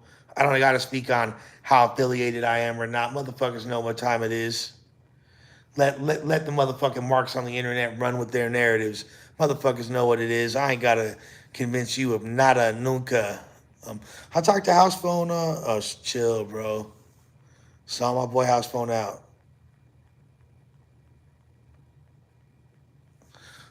But I don't know what's going. My viewers are dropping. I wanted to continue telling this story. But yeah, basically, I was in a Bay Area rap crew, and they're all from East Oakland. My boy Jax is from the Twomps. My boy Plex is from the Nine. I was with them 24/7 there. We were like a whole squad. We were like fucking 40, 50 deep.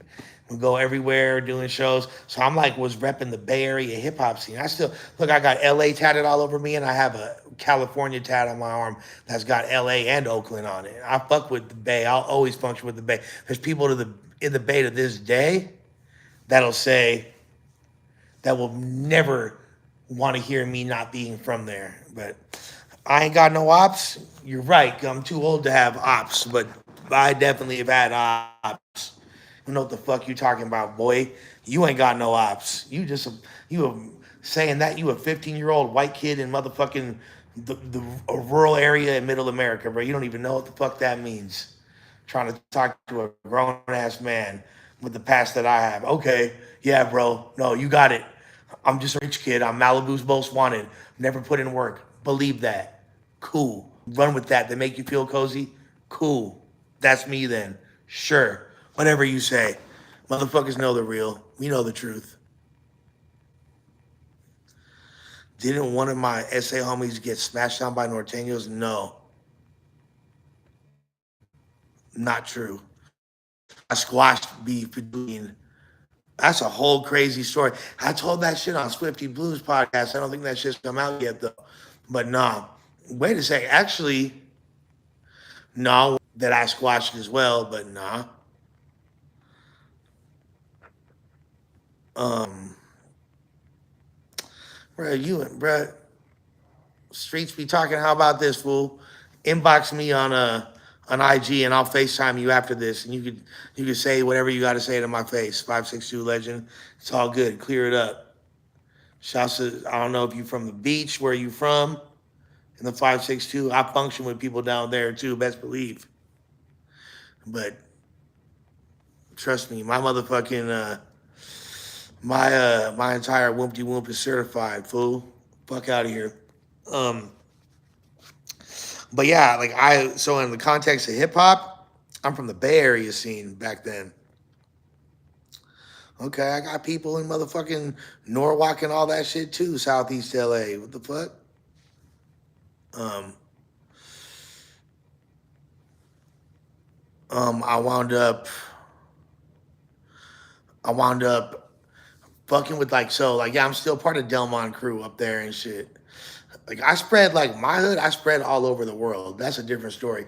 But like on some hip hop shit, I was a part of that scene, and we were going down battling fools in LA, and I'm repping the Bay for the hip hop scene. Like I repped Oakland hip hop, and I went to my old neighborhood. I battled fools in West LA, in Venice, and in West Los on fucking Cotner over there by Rehab Records where it used to be, and wound up battling fools over there and holding it down for the Bay because I'm from the Bay Area hip hop scene. So I rep that shit heavily.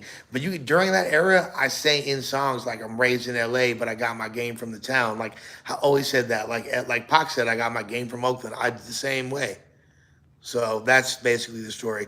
But comparing and contrasting lifestyle, like the Bay Area, I loved for years. I think it's changed a lot, but I had to leave the Bay at a certain point because I got too comfortable, and I needed to come back home because in order to take your, if you in the field that I'm like was in, I just got felt like I lost my ambition at a certain point, but I like the overall vibe and energy. Like I love LA, but there's some the people in the Bay Area, my favorite people in the world, and it's a certain down to earth, relaxed energy that you don't have anywhere else. And there's just like a certain carefree, fun vibe. But in order to really get to the getting to and get your hustle right, you need that LA hustle, man. You need that grit. But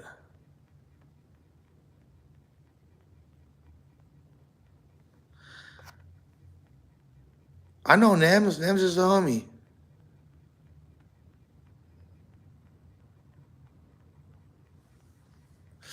I swear to God, my stream be having the most people saying weird ass shit and try like it's crazy. Yeah, bro, you nailed it. My Jew millionaire. My dad's a Jew, first of all. Okay, yeah, and he's a multi-millionaire, and that's what got me where I'm at. And but what? Okay, again with your narratives, that might make it. Sounds good. You got me figured out, bro. Yeah, shouts to names, bro. I'm not gonna call Smack on live and ask who packed him out. Come on, bro. I don't be doing shit like that. It's not how I get down. Okay, it's all good, bro. 562 Legend. Now I'm saying I'm just messing with you, Lush. All love, my guy. It is all love, fool. I appreciate that. I think I'm about to wrap this stream up pretty soon. But again, we hit 10,000 subs. I can't begin to express my gratitude for all the real ones who tune in, my constituents of Lush World, the bot mafia. If you bot mafia, drop some cocaine bot emojis in the chat. Thanks to all of y'all. I can't believe I'm up to 10K subs this quick. It's it's an honor to be able to chop it up with y'all. Tomorrow, 3 p.m. news stream going up with Active and my boy MJ. We're gonna be talking about current events and breaking it all down. Fuck with all of y'all. I definitely got stories hanging out with all kinds of famous rappers, but yeah, that's a different story. Thank you. Yeah, please sub, homie. I appreciate that. You're sure with Nick and Knight for always holding me down. Leo King holding it down. Bridget holding it down. D. Wilcox. Yeah. What bring that back? All of y'all. Bot Mafia, Scarfy Hat. I see you. I see you. Scarfy Hat is throwing up the Cinco. You must be someone I know, bro. Hit my inbox, fool. Hey, if you don't fuck with MJTV, go in there and fucking make fun of him. But we gonna be live at 3 p.m. over there at the Yap Up, going crazy. Steph, you not modded up? Hold on, bro. Benny, hold on, Steph. Boom. Steph is a big dog managing mod now. Comment again, Steph. Let them know you big mod status. That's right, sis. But yeah, no, I appreciate all y'all. Nick at Night, the motherfucking GOAT. I'm a mod up Nick at Night too for all the donos and shit. Keeping it funky. Think I have enough moderators, but I'm gonna make my boy Nick at Night a mod just cause he keep it so trill. Bot Mafia in the bill. How many mods is too many mods? 23 Iron Tusks. I fucks with you heavy.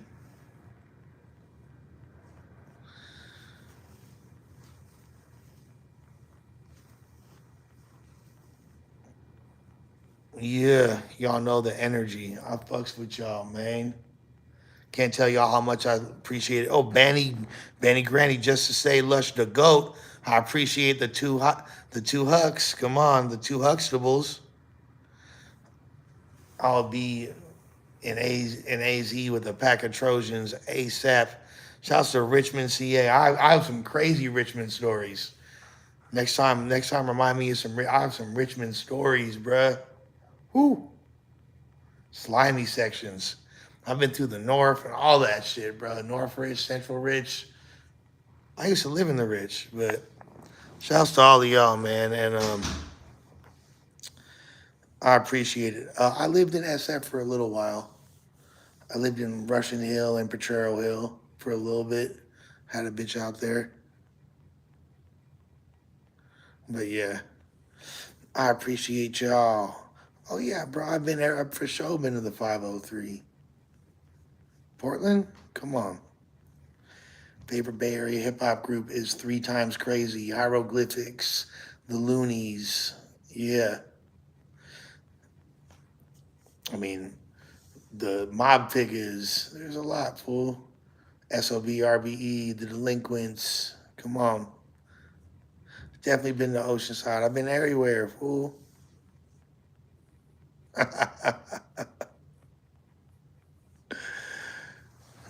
Yeah. If that's what you think, sure.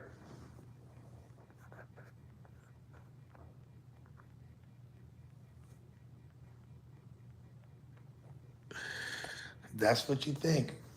If you, bro, if you think that that's, bro, there's a difference in that scenario. Being locked up is a different scenario than when you're at your workplace. So just keep that in mind, sir.